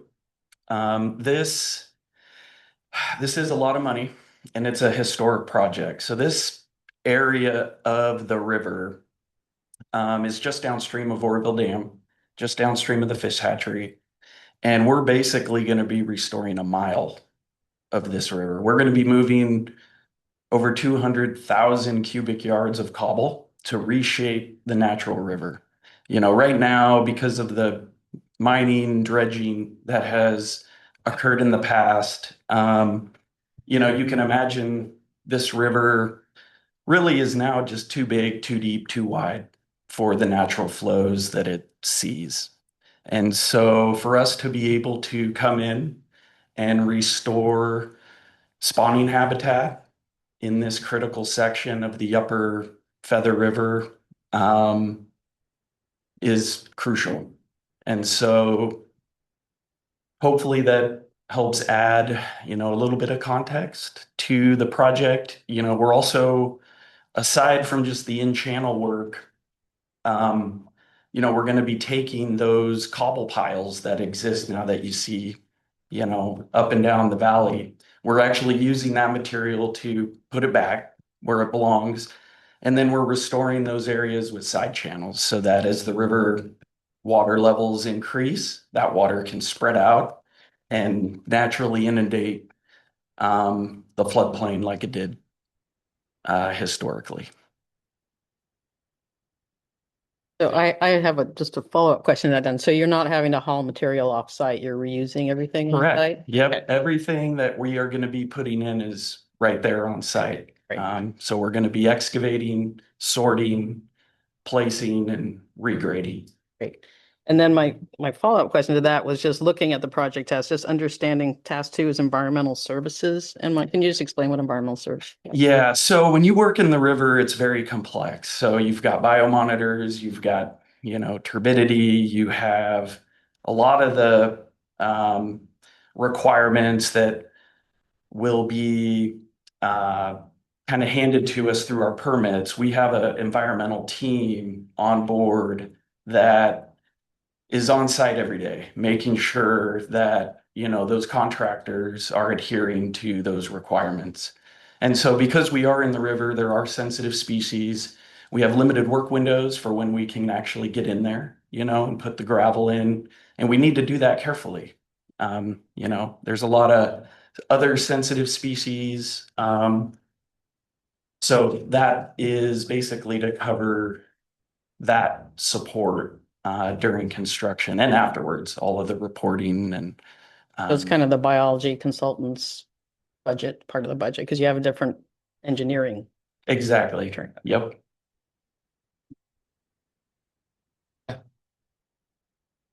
Just a question out of curiosity. I chaired the water committee for 8 years. I'm still recovering. Is this primarily for surface water runoff, or is it also replenishing perhaps overdrafted groundwater basins? It's the Feather River, primarily surface water. Right, it's downstream from Moorville Dam, so the flows are highly regulated. Got it. Any other questions? Okay, let's move on to public comment. We'll start with public comment in the room, and then we'll move to online. So if folks could start to queue online, that'd be great. And please. Hi, board. It's a pleasure to be with you today, especially here in sunny Southern California. Thanks for the invitation. My name is Julie Rentner. I'm the president of River Partners. Very excited to have been in partnership with this board for nearly 30 years.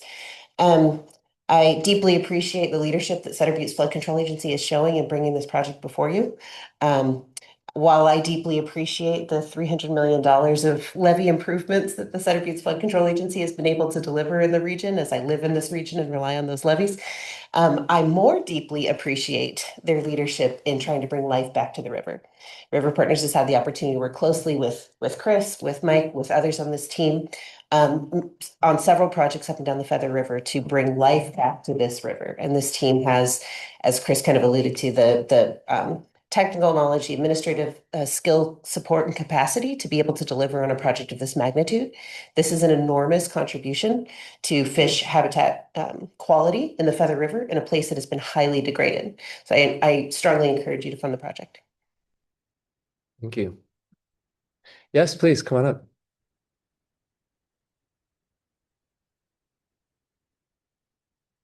Hello, board and everybody. My name is Holly Nipar, and I'm not aware of the details of this project at all. I just seen it for the first time sitting in the chair. I was a longtime resident in Orville from 2001 until, maybe 2014, because I owned several homes in the area. And I just wanted to come up today to say, I brought my children out. I recognize this picture, and it's not something that you can see from the highway. But I've been here, and I remember taking my kids there, and I remember being very surprised about the amount of people that were out here on this levee trying to recreate. And I also remember coming from the Bay Area. I was a little snooty at the time, thinking, oh, this is awful. This place is horrible. It really needs improvement. And I think because it's not right there, down by the Riverbend Park that's currently, been built out there, I would really say that on behalf of the public, and I'm sure the people in the Orville area, that this would be a wonderful project. And I know it's really needed from the few times I went out there. And this is exactly what it looked like. And that was a long time ago because my kids are in their 30s. This has been in this condition for a very, very long time. So I myself, and I'm sure speaking for a lot of people in the Orville area, would be very excited about this project, and not just because of the way it looks, but because if you've lived there, you would understand that the way that the water flows in that area, it's impacted all the time. At any given point in this area, we're flooding. We're seeing waterways come and go and erosion. I've seen it all there. I was there when the dam broke. So I could say that if this is going to improve the flow of water, if it's going to restore the fish, if it's going to restore the flows, and it could be something that the public could enjoy, I'm sure that there would be lots of support for this project. Thank you. Thank you for your comment. And if we do approve this, remember Wildlife Conservation Board and tell your friends. Little agency that could. Spread the word, spread the good word. All right. Yeah. Do we have another comment in the room? Great, please. Hi, my name is Brittany O'Connell. I'm on the project team, and I've been a part of this project from the very start. Was kind of inspired by you to make this comment, but yeah, it's just been an honor to bring along everybody, local property owners, adjacent property owners, nonprofits, CDFW, DWR. So yeah, it's been an honor to be a part of it. And so yeah, I just wanted to make a comment that we did receive 2 late letters of support from adjacent property owners. So we can forward that, just came in this morning. Oh, okay, thank you. But one is Dennis Robinson. Yep, been in the area for a long time, of Robinson's Riffle. So happy to have his support. Another is John Weimer, who operates a aggregate processing facility nearby. And then we've received 2 other letters of support from property owners. So I just wanted to make a nod of that. And yeah, a lot of them are from the area. They grew up there. So it's been cool to hear their stories of, yeah, their kids, you know, recreating in the Orville Wildlife Area, and to see their excitement, to see the transformation. And another quote that we got that I wanted to read on behalf of Bill Connolly, a county supervisor, says, and he's from the area as well, grew up there. It says the Orville Wildlife Area Robinson Riffle Restoration Project will provide much needed enhancements to this upper reach of the Feather River. The Feather River is one of the main focal points for our local community, and as such, I would like to speak out in favor of the Sutter Butte Flood Control Agency's effort to seek Wildlife Conservation Board funding for this project and for the Orville community as a whole. I look forward to seeing this section of the Feather River restored back to a more natural state with side channels, riffles, and gravel bars. Thank you. Thank you. Anyone else in the room feel moved to speak? Going once? This is great. You know, we would love feedback on sort of how this meeting went. I feel like there's something about, I'm not sure what it is, if it's that we're outside of Sacramento, that we are in a smaller room, maybe you feel closer to the board and less intimidated with that big room that we're usually in. I don't know, but would love feedback on this format. If you would be so kind as to give it to us, we would appreciate it. Okay, don't see any more hands in the room. Why don't we move to Q online? There's one raised hand. John Kane, you may unmute yourself. Hello, my name is John Kane. Really? Sorry, I'm not sure my photo is present. I am the Senior Director of Conservation at River Partners, and I feel compelled to speak up about this project because of what a great model the Sutter Buttes Flood Control Agency is setting for multi-benefit flood management projects. They're going above and beyond their mission to improve the river at considerable effort. And over the years, they've done a great job keeping River Partners and other conservation organizations involved and engaged in their plans. I want to comment on why the project's so expensive, and it really comes down to that there is just no inexpensive way to reverse the terrible legacy of channel dredging and hydraulic mining and channel mining that happened in the late 19th and early through the middle 20th century. And so it literally just takes a lot of effort and dollars to put the river back the way it used to be.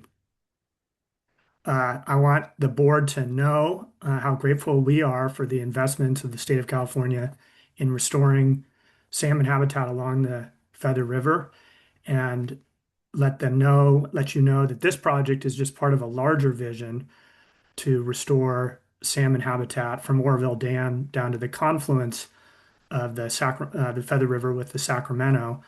In late 2023, the Wildlife Conservation Board funded a large acquisition, the Dos Rios Norte project, which River Partners is currently working on to restore rearing habitat for salmon at the confluence of the Sacramento and Feather River.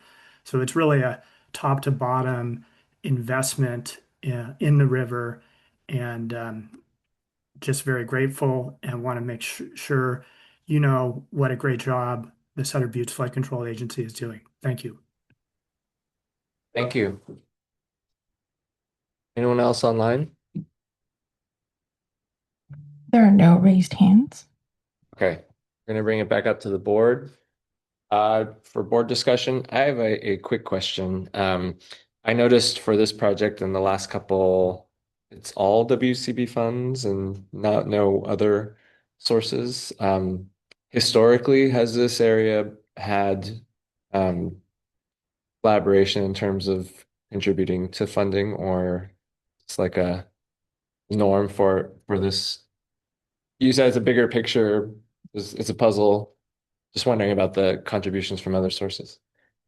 I think for what it's worth, Vice Chair, yes, there's a long history in the Feather River, these major tributary systems flowing into the Sacramento. If you look backwards 20 years, you're going to come up with dozens and hundreds of projects that illustrate kind of cost share across the portfolio. I would say for this project and those on this agenda, you do have a unique thing playing out, which is back at an earlier moment a couple of years ago when there was general fund surplus, the Newsom administration, Department of Finance made a super smart strategic decision in my mind. Provide to the Wildlife Conservation Board a large amount of money to do big scale salmon restoration work. So we have an asset that you're now experiencing and distributing for that purpose, big scale projects. And as Mr. Kane mentioned, in some places in California, we as people have done such damage over time, it costs money to shock it back to what it was. And then when you think about this particular project, there are plenty of people who would argue to you that this river and its fall run Chinook salmon, as it goes, may determine our fishing opportunity in the future in California. Fall run is what we can fish recreationally and commercially. And the Feather River is where they are produced the most. So in that sense, a $30 million price tag against a hundreds of millions of dollars fishery in the long run is well spent, in my opinion. Thank you. Super helpful context. Any other comments or questions at the board level? I would say for Sutter, I look forward to other projects, and I know we're going to fix sunset pumps, so let's get all those things done too. Anything else? Do you want to do the honors? I'd be glad to make a motion to approve the Robinson Riffle agenda item 19 as staff proposed. I'll second. We have a motion and a second. Let's take the roll. Chuck Bonham, Aye. Damon Nagami, Aye. Karen Gear, Aye. Fran Pavley, Aye. Steve Benson, Aye. Tina Thomas, Aye. Erica Zavaleta. Aye. Motion passes. Thank you. They want to push through. Congratulations.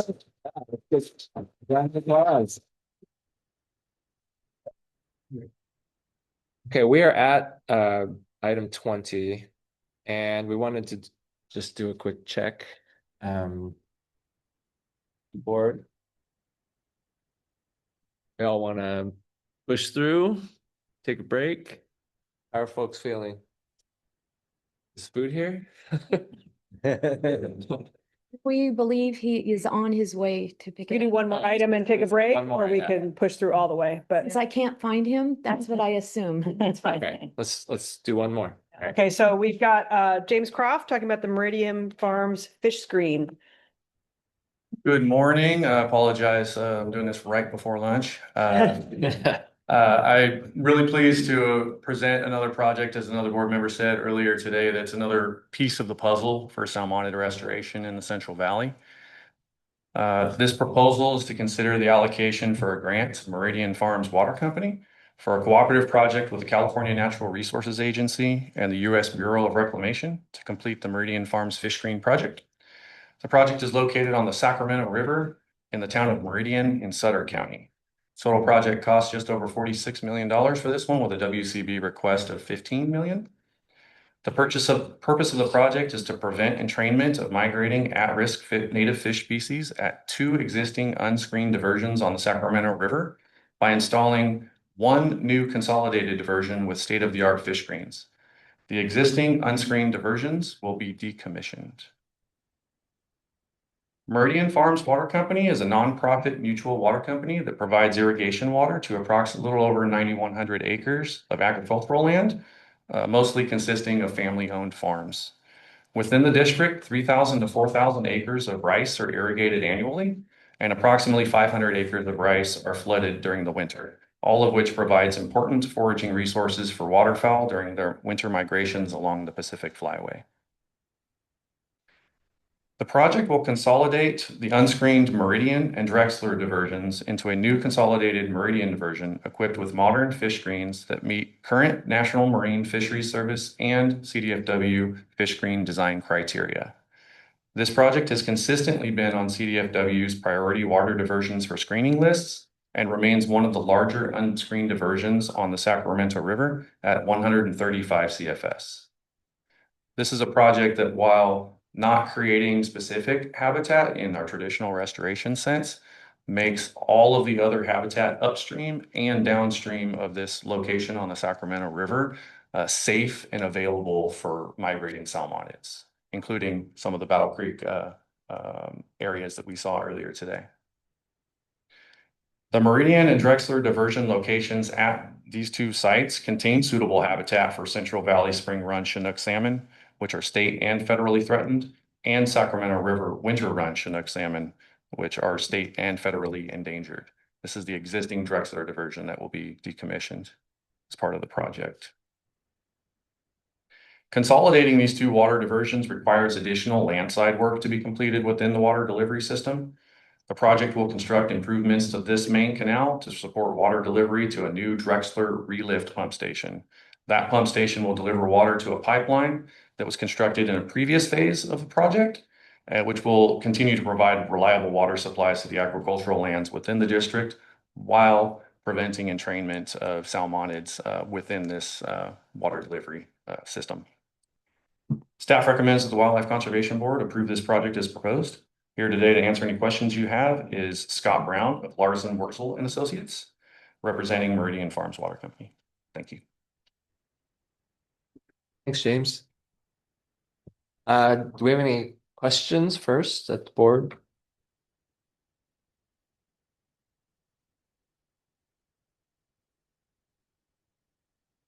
Don't see any questions. So let's move on to public comment. Anyone has a comment on this item, if you could come up to the podium, and folks online, if you could start raising your hands. Fish screens don't move people's hearts in the same way. Sorry, James. Apparently. I love this. The fish like it. You're the best, James. All right, seeing no queue in the room, let's move to online. There's one raised hand. Todd Manley, you may unmute yourself. Great, thank you. And once again, thanks to the members of the board, Todd Manley with the Northern California Water Association, and really appreciated that great overview of this project. Just a little bit of, we're very supportive of this. For the past 25 years, I've been working with our members to work on screening unscreened diversions throughout the Sacramento Valley, and I'm happy to report this is the last remaining high priority diversion as was identified by the state and federal fishery agencies back in the mid 1990s. This project, as was mentioned, provides protections for all 4 runs of Chinook salmon, and excitingly, it allows diversions year round and allows the landowners within the district to provide habitat for, migratory waterfowl, shorebirds, and other species that utilize the Pacific flyway without concern of take of Chinook salmon, out migrating juveniles in particular. And so, once again, I really appreciate the opportunity to offer our support for this project. It's been a long time coming, and it's just a great project for providing protections for the Chinook salmon in the Sacramento Valley. So thank you. Thank you. Any other folks online? There are no raised hands. Okay, let's bring it back up to the board for, yes. Board Member Zavaleta. Thank you. This is really just for curiosity because I think it's a terrific project and another important piece of the puzzle. But I'm wondering if someone in the room can tell us more about the magnitude of mortality that is caused by these diversions without the screens on them. I'm just wanting to have an understanding of what one unscreened diversion means to those ocean-bound juveniles. You have input on that one? So Scott, who I brought today to give comments to the board, is the part of the team, the consultant team that's handling the construction aspect of this project. And we didn't really bring, the science aspect of the project along with us down here in San Diego. But I'm sure as I saw Director Bonham's support letter to the federal government for the Bureau of Reclamation funding for this project, I'm sure he might have some interest in responding. Well, kind of. But President Zavaleta, I wouldn't be able to answer without checking. But it's gone on long enough. When we identified this as a top priority in the 90s. And I'm just thankful we're here today to fix old infrastructure. And, not to prejudge what may happen at any moment here. But if this board were to approve, I actually have a request to Mr. Manley, to each of the family farms that benefits from this investment by the Newsom administration. Way too often, all we hear about is government inability. And we fall into a trap of all of our choices are mutually exclusive. It's either fish or it's farms. My hope is, if approved here in the next moments or the coming days, the Northern California Water Agency Association, the California Association of Water Agencies, the Farm Bureau can say to everyone involved, getting something done for the benefit of family farms and fish is possible, and we thank the state for doing it. Hear, hear. Thank you. I just have a comment, and which relates to your previous question, Damon, on the other project. Was it's nice to see that WCB is only a third of the money going into this very expensive project. And that's great for a variety of reasons. One is that means that you have money to do other things. And the other is it shows that other people think it's important, right? I mean, that's one of the reasons we like to see matching funds, because it shows that there's a collective thought that it's important. Having just said that, I also, as in my previous life, being one who was helping to do these kinds of projects and put money together, it is so much simpler when you're only dealing with and you can save a lot of time if you're not having to juggle all those things. So I see the reason to do both things, and I'm glad that we have both things on our agenda today. Great point. Yes, board member Hadley. Just one more comment since lunch isn't here, is it yet? Okay. Chuck, I wanted to thank the California Department of Fish and Wildlife in their letters of support and things to note the relation to a changing climate is part of the reason we're doing this. I think that's important, especially if we're using GGRF funds indirectly or directly for projects. But it states in the letter, and I wrote it down, California salmon strategy is for a hotter, drier future.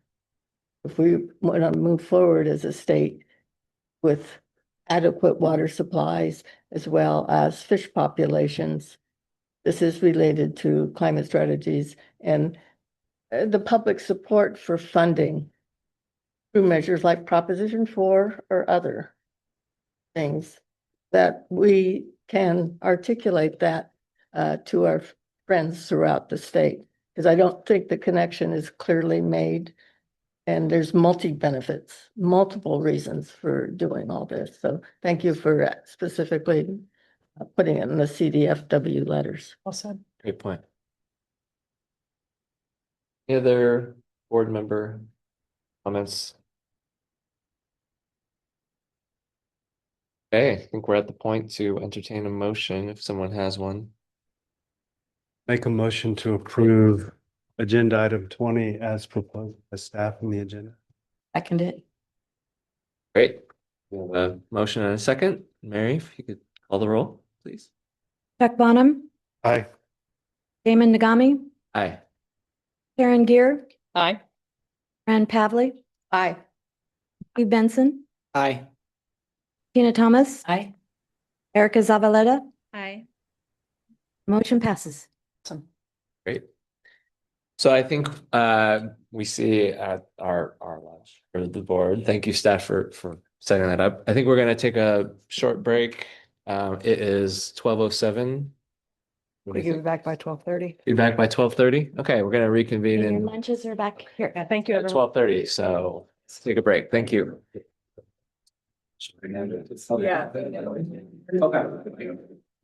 Exhausting spending all that money. Should we work on cold guitar? Farce though. But we're good? I love that idea. All right. Some tortoises. Oh, shoot. Okay. Big acquisition and then here there that. Right. Let's go. All right. Bringing us back into session. Hope everyone had a good lunch Let's make break. sure we're back online. Are we good? Okay. Flipping up and All down. right, let's go. Let's go. I'm going to call up Geneva Iverson Grampitz for the Tule Canal Fish Passage Improvement Project. All right. So this is kind of going back to the thing that we were talking about before lunch, which is those puzzle pieces that are, as a whole, really contributing to Central Salmon's recovery. So this is a project up in the Yolo Bypass area, the Tule Canal Fish Passage Improvement Project. And you're gonna have to forgive me on saying fish passage over and over again. For whatever reason, that's just a total tongue twister for me. So the applicant is Department of Water Resources. They're asking $6,230,113 from WCB. They do have a pretty significant cost share component from the U.S. Bureau of Reclamation, and that's about $1.7 million. So purpose of this work is to remove a low water earthen crossing at the interface between the Yolo Bypass and the Sacramento Bypass. If you look to your right, that map, I can actually use a laser pointer. You can see the Sacramento Bypass right there, Yolo Bypass, here's Tule Canal. You know, it's connecting the two, and it's a little highway for the fish. So as it exists, the barrier prohibits successful fish passage by salmonids and other special status species as they migrate into the Sacramento River. So to address the fish passage barrier, DWR is going to be removing that existing low water earthen crossing in Tule Canal. And if you look to your right, I have a couple of images of that crossing in satellite. So on the top, we have the crossing, which is just like completely blown out during the wet season. And then down at the bottom, you can see it's intact, but it's, you know, a fish barrier. And even when it's high flow, it's not like the greatest. Let me find where I am. So after that earthen crossing is removed, they're going to be installing a new bridge over the canal. And the bridge is essentially just going to span right over that waterway. Water will always be able to flow underneath it. It's not going to get blocked. It's not going to wash out anymore. And so when the water flows, the fish can also pass. So this addresses the objective 1 in California salmon strategy for a hotter, drier future, which we were talking about earlier. And that prescribes that we remove barriers and modernize infrastructure for salmon migration. That's exactly what this project is all about. So that would be contributing to state strategy to restore historic salmon runs and reconnect our waterways. And that'll be one less obstacle for fish to contend with. So once that bridge is in place, fish such as white and green sturgeon, steelhead, Chinook salmon, and Pacific lamprey, several of which I got on those top 2 pictures, you can see them in action, will be able to successfully pass through Tule Canal. And you can see an image of Tule Canal on that bottom right photo. And they'll be able to access Sacramento Bypass and the Sacramento River. And that will decrease the unsuccessful fish passage and reduce time and energy spent by fish who attempt to circumnavigate that barrier. And this is especially important for salmonids who need to access that upstream habitat for spawning. So it's a pretty short and sweet presentation, you know. We have a barrier, we remove barrier, put a little bridge that the landowner can use, and it's also gonna, you know, be nice for the landowner not have to reinstate that thing every time. So WCB staff recommends the board approve this project as proposed. With me in the audience to answer any questions is Josh Martinez from DWR. Good to put a face to the name. We also have 2 folks online, that's Dennis Finger and Haley Miko, who are also on standby, should we have any specific questions for them. Okay, thank you. All right, any questions from the board? Very simple, very sweet. Thank Very you. simple. Yeah. I had a quick question. I understand take out the blockage.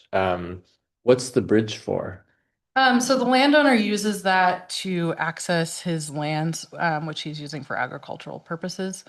So it's kind of like what Chuck was talking about earlier, where this is good for the fish. It's also good for the farmer that's out there, so you won't have to contend with that mess. Because now they drive down and up, or it's like a low water crossing. Yeah, I mean, it's like, so when I was out there a few weeks ago, I think it's pretty in line with like the rest of the roads, but it's the bypass, so it's constantly flooding and drying out and flooding and drying out.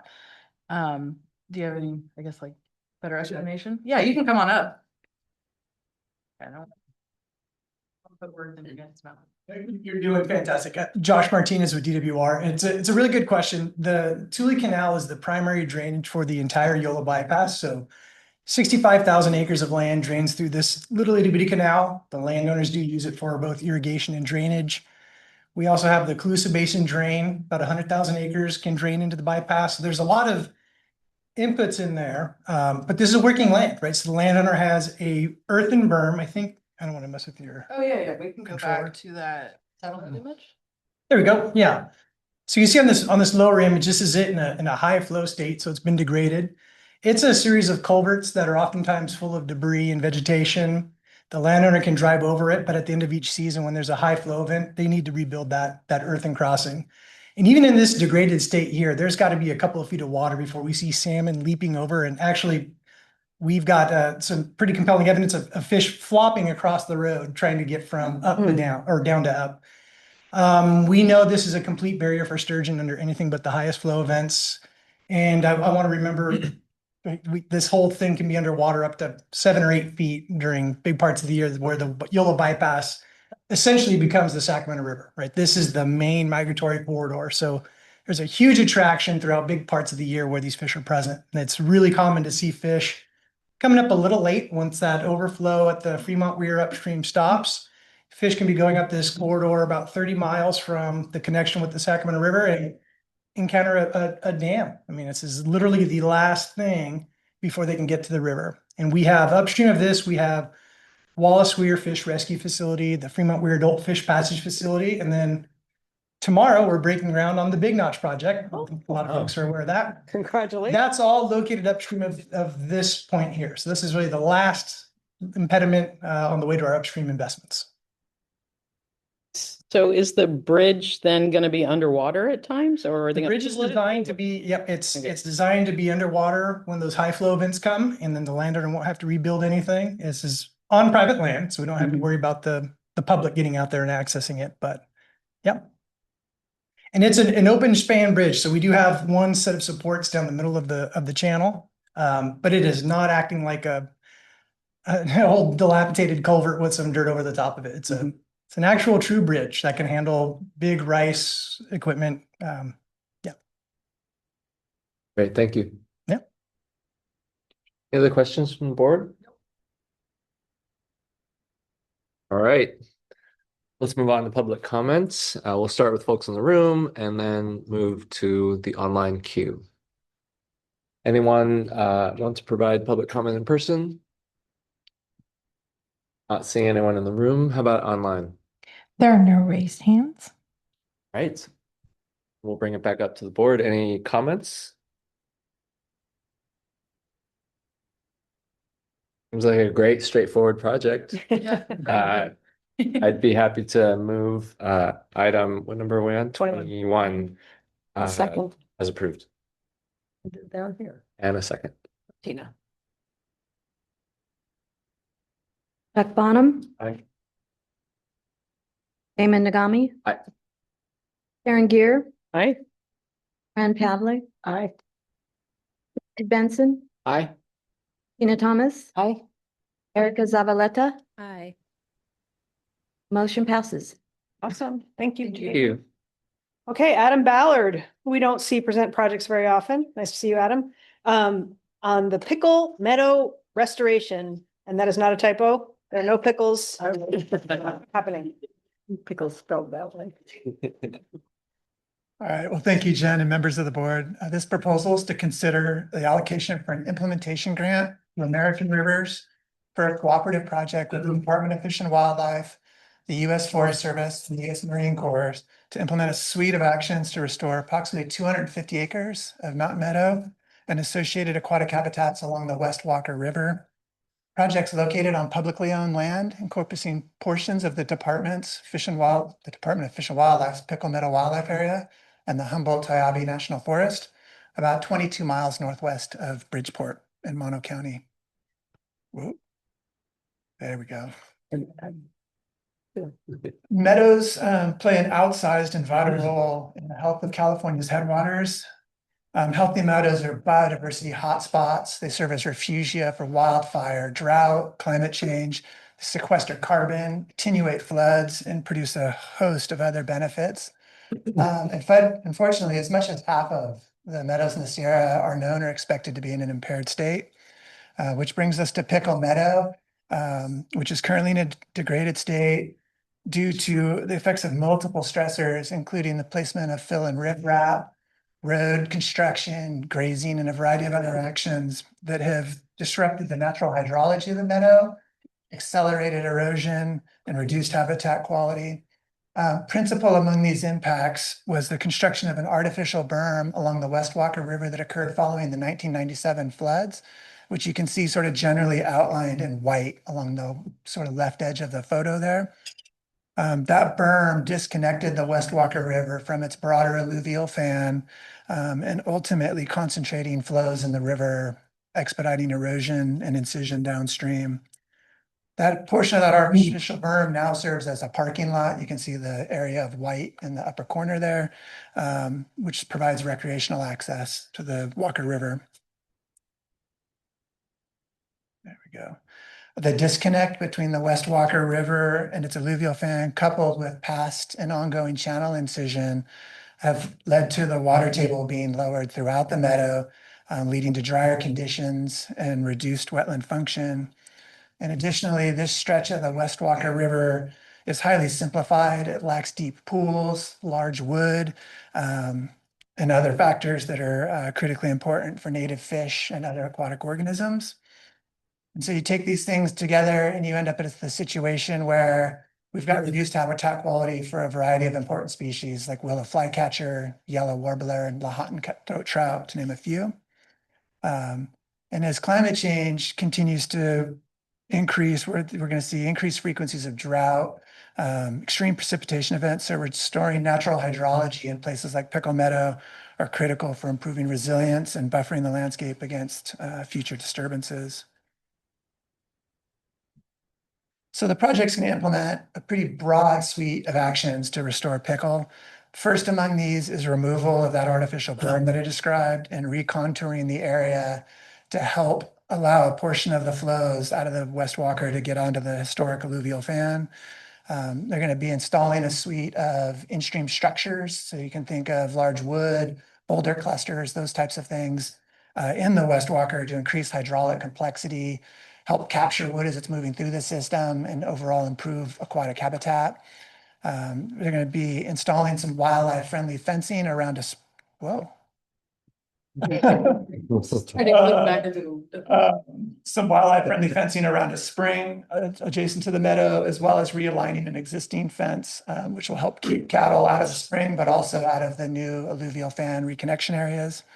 There's an existing water diversion on a side channel of the West Walker that's going to be moved upstream and updated to improve fish passage, but also improve its reliability and allow the department to continue to actually deliver water to a portion of the meadow that we can't connect to the West Walker due to its proximity to Highway 108.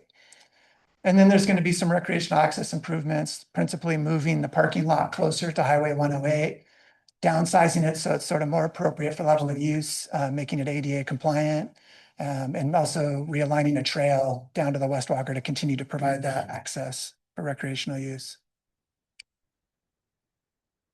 These actions together are going to yield a number of the types of benefits we typically see with meadow restoration. So improved terrestrial aquatic habitats. These things are carbon sequestration. So we're going to see increased there, groundwater recharge, improvements in water quality, improved land management capacity through the grazing controls, as well as the water diversion, and more sustainable recreation. And finally, this thing's building on a number of past investments. The board itself approved the acquisition of 990 acres for Pickle Meadow back in 1989. There's been a variety of initial assessments and planning funded by the Department of Fish and Wildlife, the State Water Board, and the National Fish and Wildlife Foundation. And most recently, the board funded the final planning designs that got us to the shovel-ready state that we are today. So with all of that said, staff recommend that the board approve this project as proposed. Members with the project team that are with us today online are Sarah Hickox and Matt Freitas from American Rivers, Aaron Johnson from the Department of Fish and Wildlife's Inland Deserts region, Aaron Coogan and Kayla Campbell from the Humboldt-Toiyabe National Forest. I believe both Sarah and Aaron Coogan would like to speak with you guys briefly when I'm done, and we're happy to answer any questions you got. Thank you. Thank you, Adam. Do they want to I think they wanted to speak now? Okay. That'd be Aaron Coogan and Sarah Hickox. Can everyone hear me? Yes. Yes. Great. Well, good afternoon, Chair and members of the board. I'm Sarah Hickox, an Associate Director of California Headwater Conservation with American Rivers. And I just want to thank you for the opportunity to be here online today and really for your thoughtful consideration of this project. As you just heard, Pickle Meadow has been the focus of conservation monitoring and planning for many, many years, much of which represents previous investments by the board here today. And we're grateful for the potential to finally see this restoration work move forward with our partners at CDFW and the Forest Service. Your consideration means a lot to all of us working to reconnect this incredibly special and ecologically important river to its meadow floodplain and restore ecosystem function for wildlife, for water supply, and for downstream communities as well. And so just wanted to thank you again for your time. Thank you. Hello, yes, my name is Aaron Coogan. I'm the district ranger on the Bridgeport Ranger District for the Humboldt-Toiyabe National Forest. And yeah, I'd want to echo what Sarah had said. Thank our partners for this and thank the board for the opportunity to present the options to improve this floodplain and fix this meadow. It's going to really help, I think, a lot to decrease sedimentation further downstream and improve habitat for the entire stretch. So thank you so very much for the opportunity. Thanks so much for those comments. Appreciate them. Any questions from the board?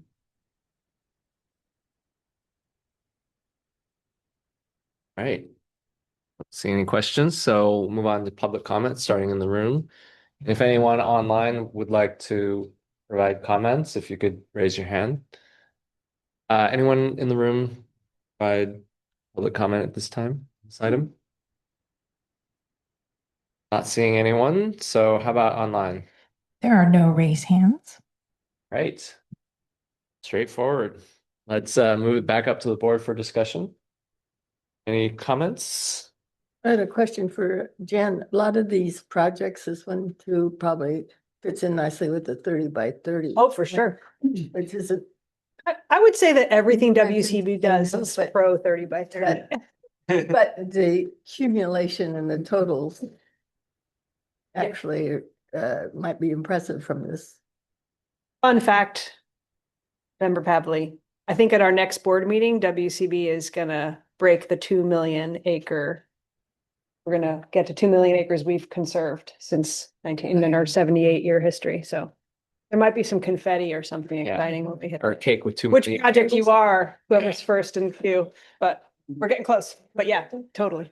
Love Thanks for pointing that out. Yeah. Which is important to our climate. Absolutely. Goals on Yes. sequestration and Sure. carbon.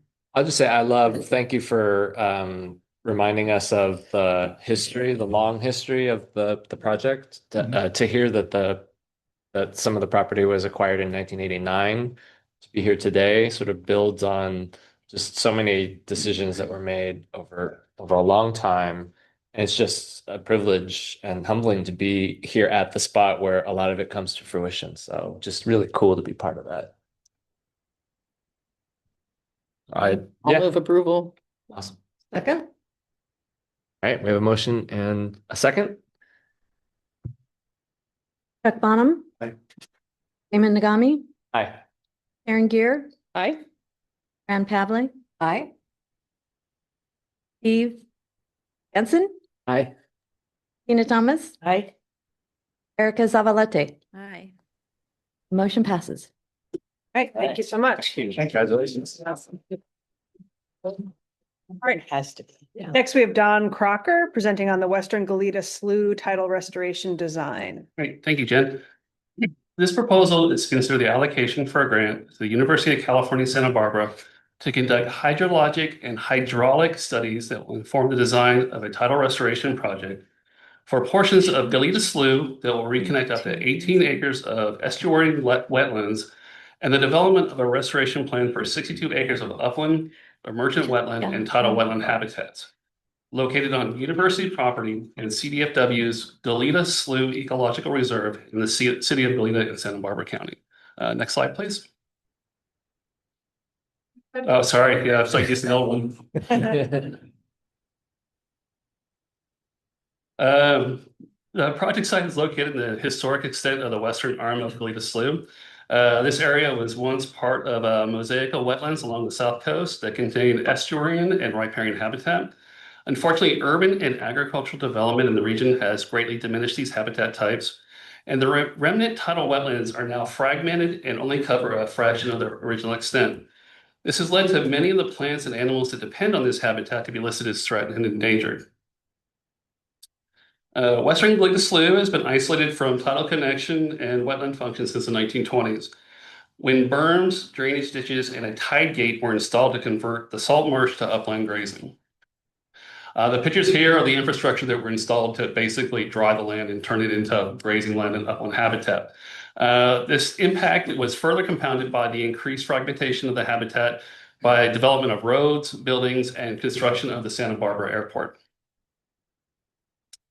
The pictures here show the current state of the project site. So instead of tidally influenced wetland, we have upland habitat. And this is a nice set of pictures because basically every plant you see here is non-native and invasive. So the project you are considering today will develop shovel-ready restoration plans and designs for restoring tidal wetlands from filled and non-tidal habitat. Address the habitat degradation of fragmented wetland edges and upland habitat, and identifying function emergent wetlands and culturally significant uplands within the fragmented complex of protected habitats of the Western Galeta Slough. This will include mapping of invasive plants and other degradation at the site to serve as a baseline, conducting hydrologic and hydraulic models to inform tidal restoration, and completing a comprehensive wetland and upland restoration plan that is permitted and designed to the 65% level. So when these plans and designs are eventually implemented, there will be a return of tidal function to around 18 acres of historic tidal wetlands, restoration of 32 acres of upland coastal sage scrub and surrounding tidal wetlands, creation of migration pathways for tidal marsh in the face of sea level rise, and the improvement of habitat that will benefit migratory waterfowl and several local and threatened and endangered species. Therefore, staff recommends the board approve this project as proposed. In the audience is Lisa Stratton from UCSB's Cheadle Center for Biodiversity and Ecological Restoration. Thank you. Thank you. I just want to say two things. Yes. I don't usually speak, but first of all, that's a really cute building sparrow. But second of all, the Cheadle Center's just done some incredible restoration work. I just want to give a shout out to they have a great track record of really making things happen and doing it in a way that's brings the community in. So I just want to acknowledge that this project, if it's on that path, I'm excited about it. So great. Thank you.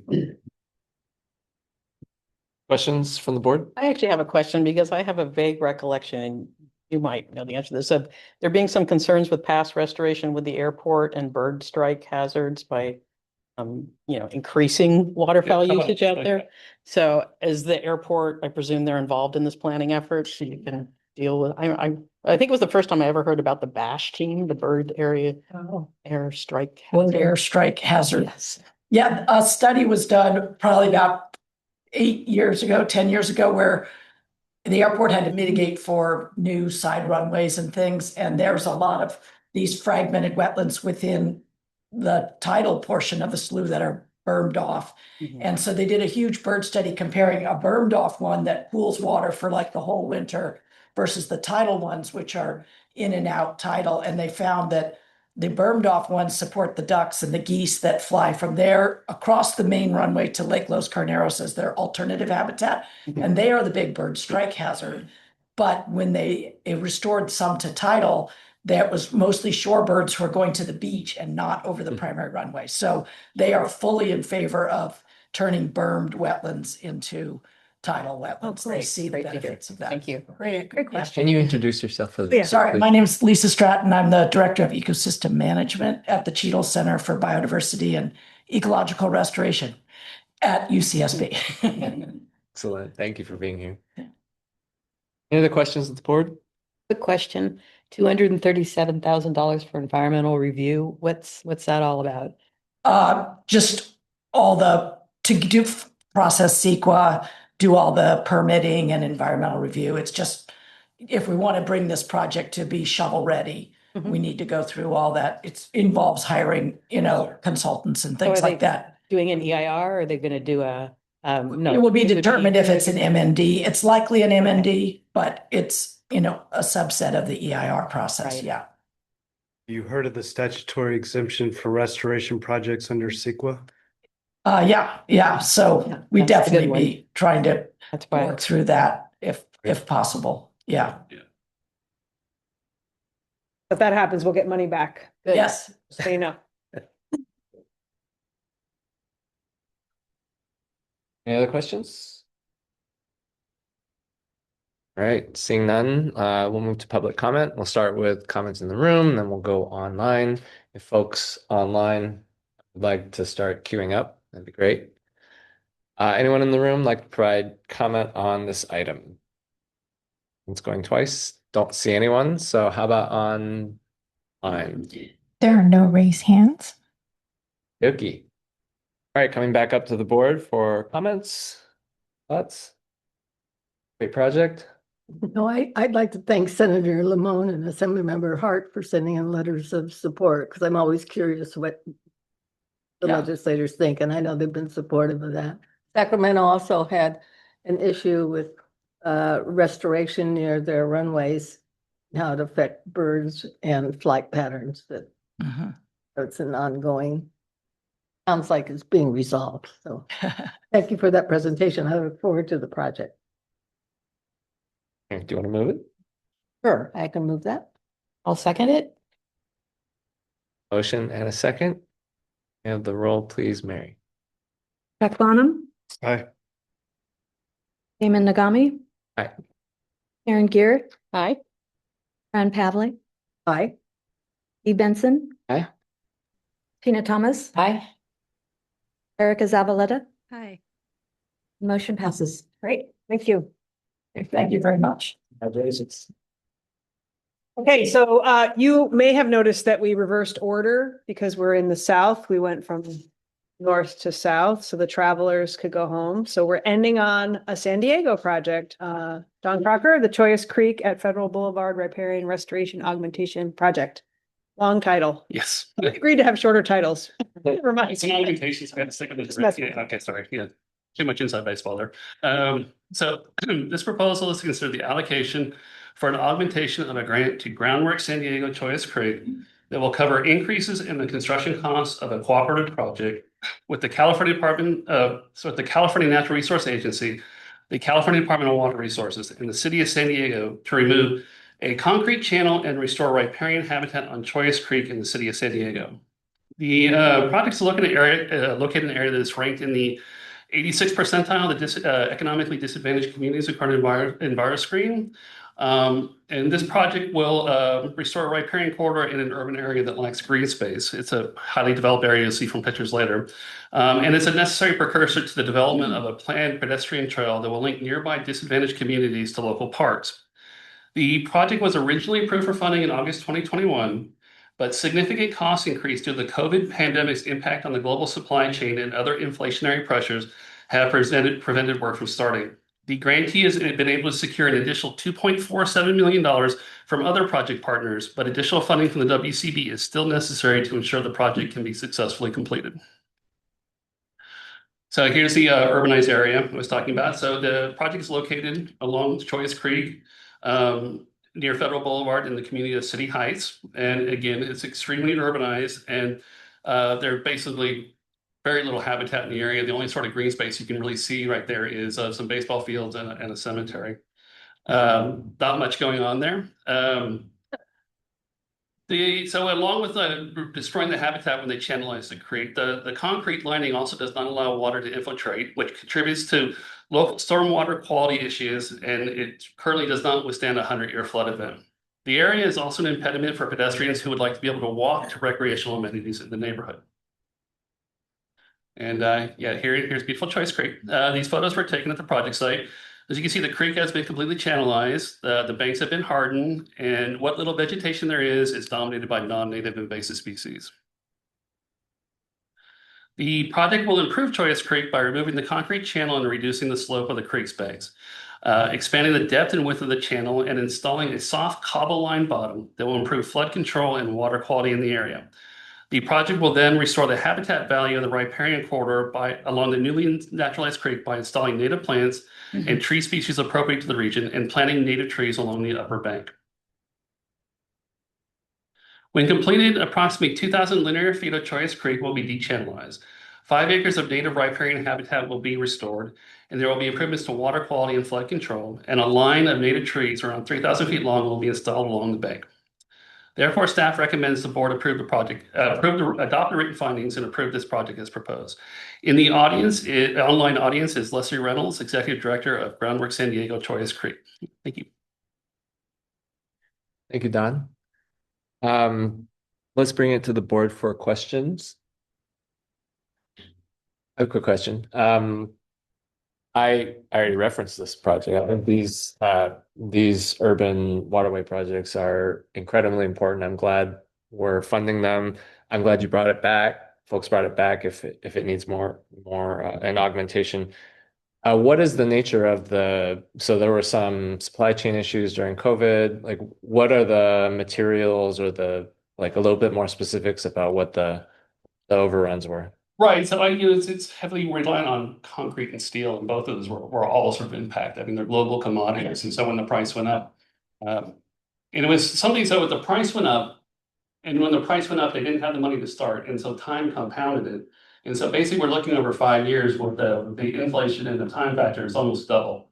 So we originally did a $3 million grant. She was able to get another $2.47 million from additional match, and so she's coming back to us at 1.6. So nobody loves the fact that we've got to augment the grant, but the fact that she was able to, Leslie Reynolds, I'm speaking of, the fact that Leslie was able to get money from the partners at a greater rate than she's asking for us, I think is at least something to be happy about. Yeah, absolutely. I think it's also worth mentioning that this funding source is, Right. can you talk about that? Yeah, so this came from a dedicated funding source. Shirley Weber did about 6 years ago. She had $6 million from our Habitat Conservation Fund. Yeah, Habitat Conservation Fund. It had to be worked on Choice Creek. Now it's taken a long time to spend it because it's a difficult environment to work in. But this money is not in competition with other money for other projects. So this is money this is the best sort of target we're going to find in this watershed. Okay, great. Oh, it's specific to this watershed. Yeah, it's to Choice Creek watershed. Yeah. Got it. Yeah. Because I was going to ask are we going to see other requests for augmentation on similar projects because of the concrete and steel issue? I've got one in northern San Diego County, maybe, but she actually managed another that one's Santa Margarita River passage, and she's also Sandy Jacobs with her Caltrans also managed to do a lot of fundraising. The partners. So basically, when someone comes to us with augmentation, the first thing we ask them is ask other people first, and that usually works, or it works a lot of the time. And those only little come to us is hopefully sort of the last resort. So, but yes, it's entirely possible that these heavily construction-based projects will have all been impacted by the last 4 years. Okay. All right. Well, thank you. Although I will say, just as a note, when we did a lot of general fund allocation, because of that, started building in 15% sort of buffer with the expectation that there might need to be further money. Again, it would go back to us if it didn't get spent, but right. And so this was the original allocation for this grant did not have contingency, but the augmentation does have about $300,000 in contingency. So in a perfect world, we'd recover that $300,000, but sort of in the practical world, the contingency doesn't always come back. So yeah. Some of the recovered funds you see in here are because of that. Yes. Okay. What about tariffs? Are tariffs impacting sort of material costs and stuff? You seen that? I would not want to venture a guess, but wouldn't be surprised. Yeah. Okay. Just to follow up on that, it might be helpful in future staff reports if it's designated money that you put that into the staff report. I mean, you put the general pot of money, but just so that we all know, like, oh, this money's just for this. So don't worry if it's a big chunk. Yes. It's only for Fair point. Yeah. Yep. Yeah. Great recommendation. Okay, other staff board questions? Okay, let's move on to public comment. Anyone in the room wants to provide public comment, please come up to the podium. Otherwise, folks online can start queuing up. Not seeing anyone in the room. Do we have anyone online? There are no raised hands. Okay. Bring it back up to the board for discussion, comments, and a motion, hopefully. I'll move it. Approval of staff recommendation. I'll second. Chuck Bonham. Aye. Damon Nagami. Aye. Aaron Gear. Aye. Fran Pavley. Aye. Steve Benson. Aye. Tina Thomas. Aye. Erica Zavaleta. Aye. Motion passes. Great. Great. Thank you. Thank you. Thank you. Okay, 2 items left. This 25 is mine. So in the agenda, in your board packet, you saw various items that cobbled together represent our efforts toward developing, pardon me, regulations under the emergency provision of the Budget Bill Junior that was passed last year that requires us to promulgate regulations to spend our Proposition 4 money. I apologize that it came in pieces. We've been working in real time to make sure we have the documents in the right format. So what we are requesting today is that you approve the draft regulations that are came in your board packet. They're not in the agenda, but they were in your board packet, which are essentially legalese version of the grant guidelines that we have been and process that we have been implementing now for 5 years. So we took them, turned them into a format that we hope meets the Office of Administrative Law's requirements on how to promulgate regulations. But candidly, we have not done this before. So there's a decent chance they will come back with changes. So this is a two-part ask. The first is that we have to submit them with board approval. So we need the board's approval to send them to the office. And then I'd like your approval or your direction to me that I can work with the Office of Administrative Law with our attorneys to get them in and address any concerns or issues that arise that are non-substantive. So we make major changes, we will come back to you. We'll have to put together potentially an emergency board meeting because we really want to get these in place by early February so that we can spend money at our February board meeting. We have a lot of projects lined up that hope to use this Proposition 4 funding. So that's kind of our drop dead deadline to get this all done. And so we're committed to working expeditiously with OAL if you give me the power to work with them. Otherwise, we're going to keep coming back. So this is the process. We had to post them for 5 days of public review. I think I have this right. We're presenting them to you today on November 20th. We'll submit them on Monday to the Office of Administrative Law. They have a 10-day working day review, which puts us into early December. Either they'll say, we love them, WCB is amazing, or they'll say, we have 1,000 changes, or something in between. We will continue to work with them, again, as I said, with the hope to finalize them on February 6th. So the staff recommendation that's in your packet isn't quite right. I need to read the motion that I'm asking for, but if I have questions, I want to ask for that first. Okay. Just, did you get, I mean, 5 days is awfully short. Did you get any public comments on the regs? We have not gotten any public comments yet.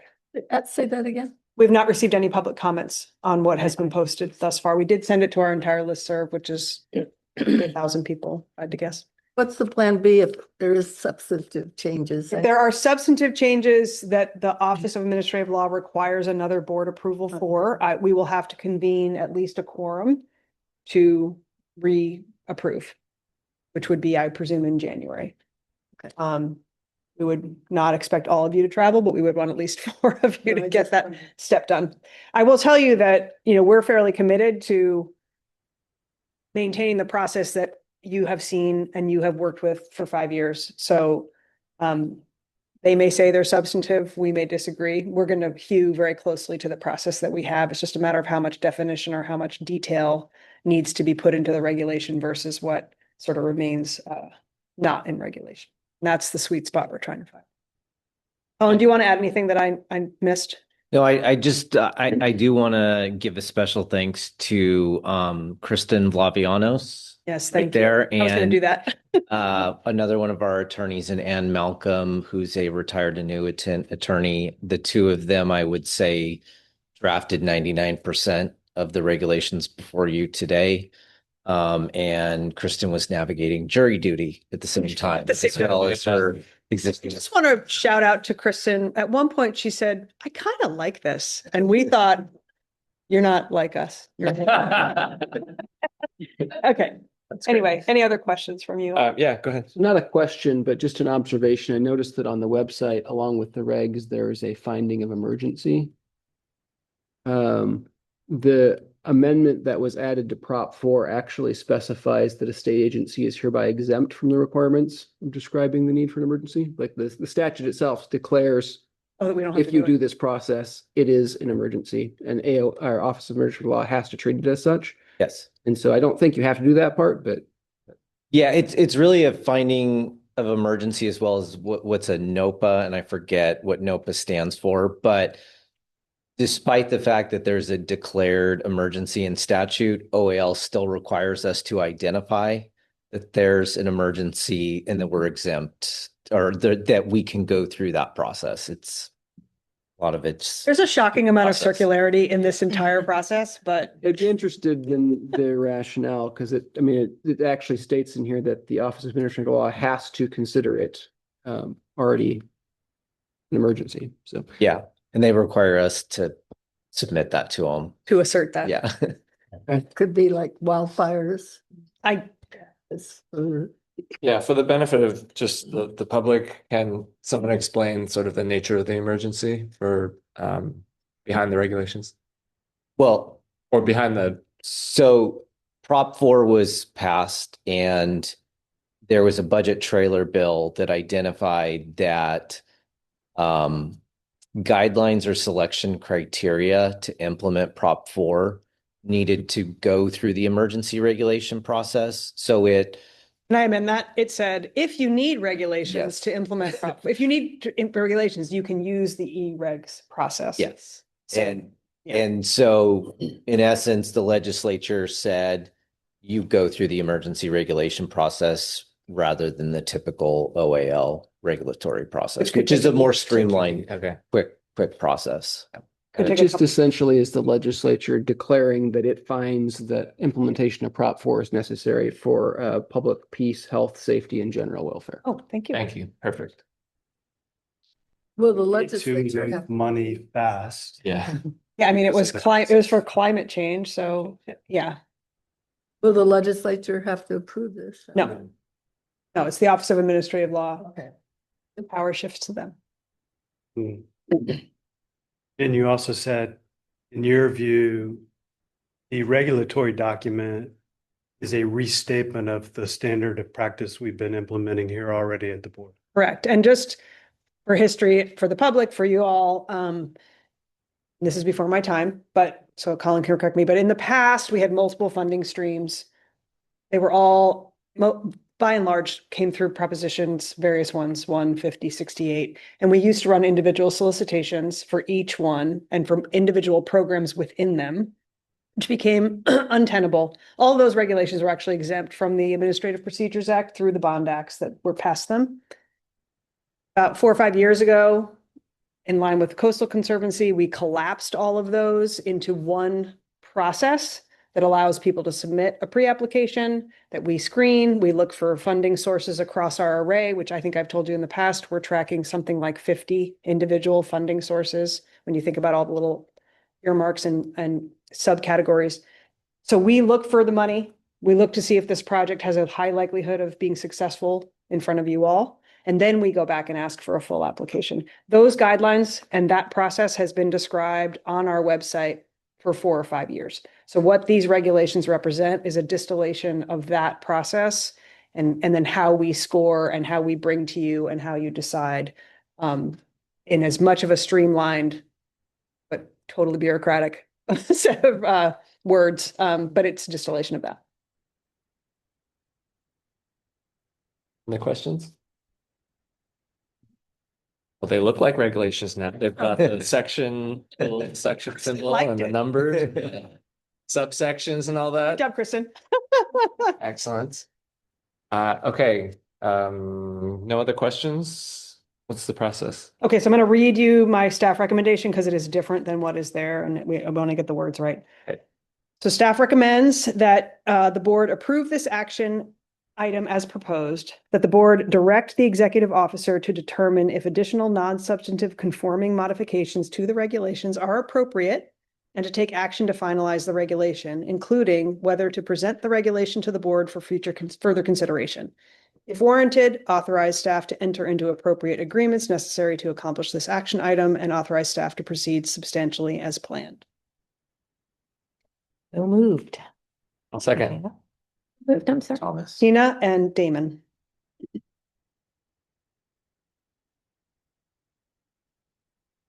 Chuck Bonham, Aye.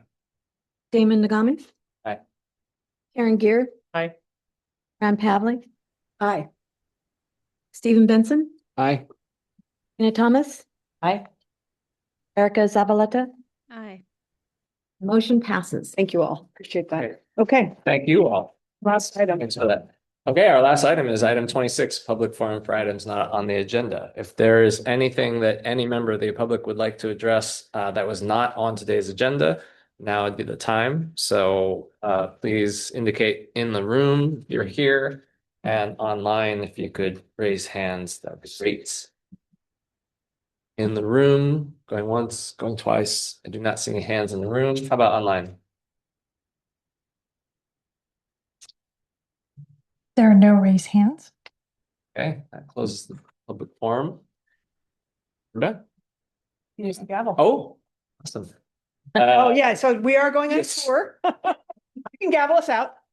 Yes. So we are gonna head over to the San Elijo Lagoon. I don't think it's very far. How far is it gonna take us? 15, 20 minutes? We can just head that way, drive yourselves. It's half a mile.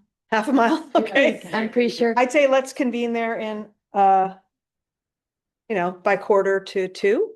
How long will it be? And it's as long as you want, but I think the whole tour is no more than 2 hours, but probably less. So you're welcome to do a bit. And if you want to take a walk, we can do that as well, but there'll be a brief presentation and then a short walk around the lagoon. Okay, so we'll see you all there, about 1:45. Oh, here's Mark. Let's make sure I've got that right. Mark, we're heading over. Is 1:45 okay, or should we say 2:00? No, it's fine. It's closer than that. I mean, it's like a mile from here, not a mile. It'll just take us time to pack up and get up. We just have some remarks inside, but it's with the table and educate about these dining rooms and walk around. All right, so we'll meet in the visitor center, right? Yeah, we're gonna all go to the parking ride and they will transport us over in some. Oh, my, okay. See you at the park and ride, Sounds okay? good. Thanks, everybody. All right, thanks everybody for a great meeting. Meeting adjourned. The address that was up there. See everyone. It's just across the street. Okay. You're not going. Am I gonna have a hard time finding it? Yeah. I think what's written down is Yeah. all you have to do. I think that's adorable. You hop on that. Want to work for us? Yeah.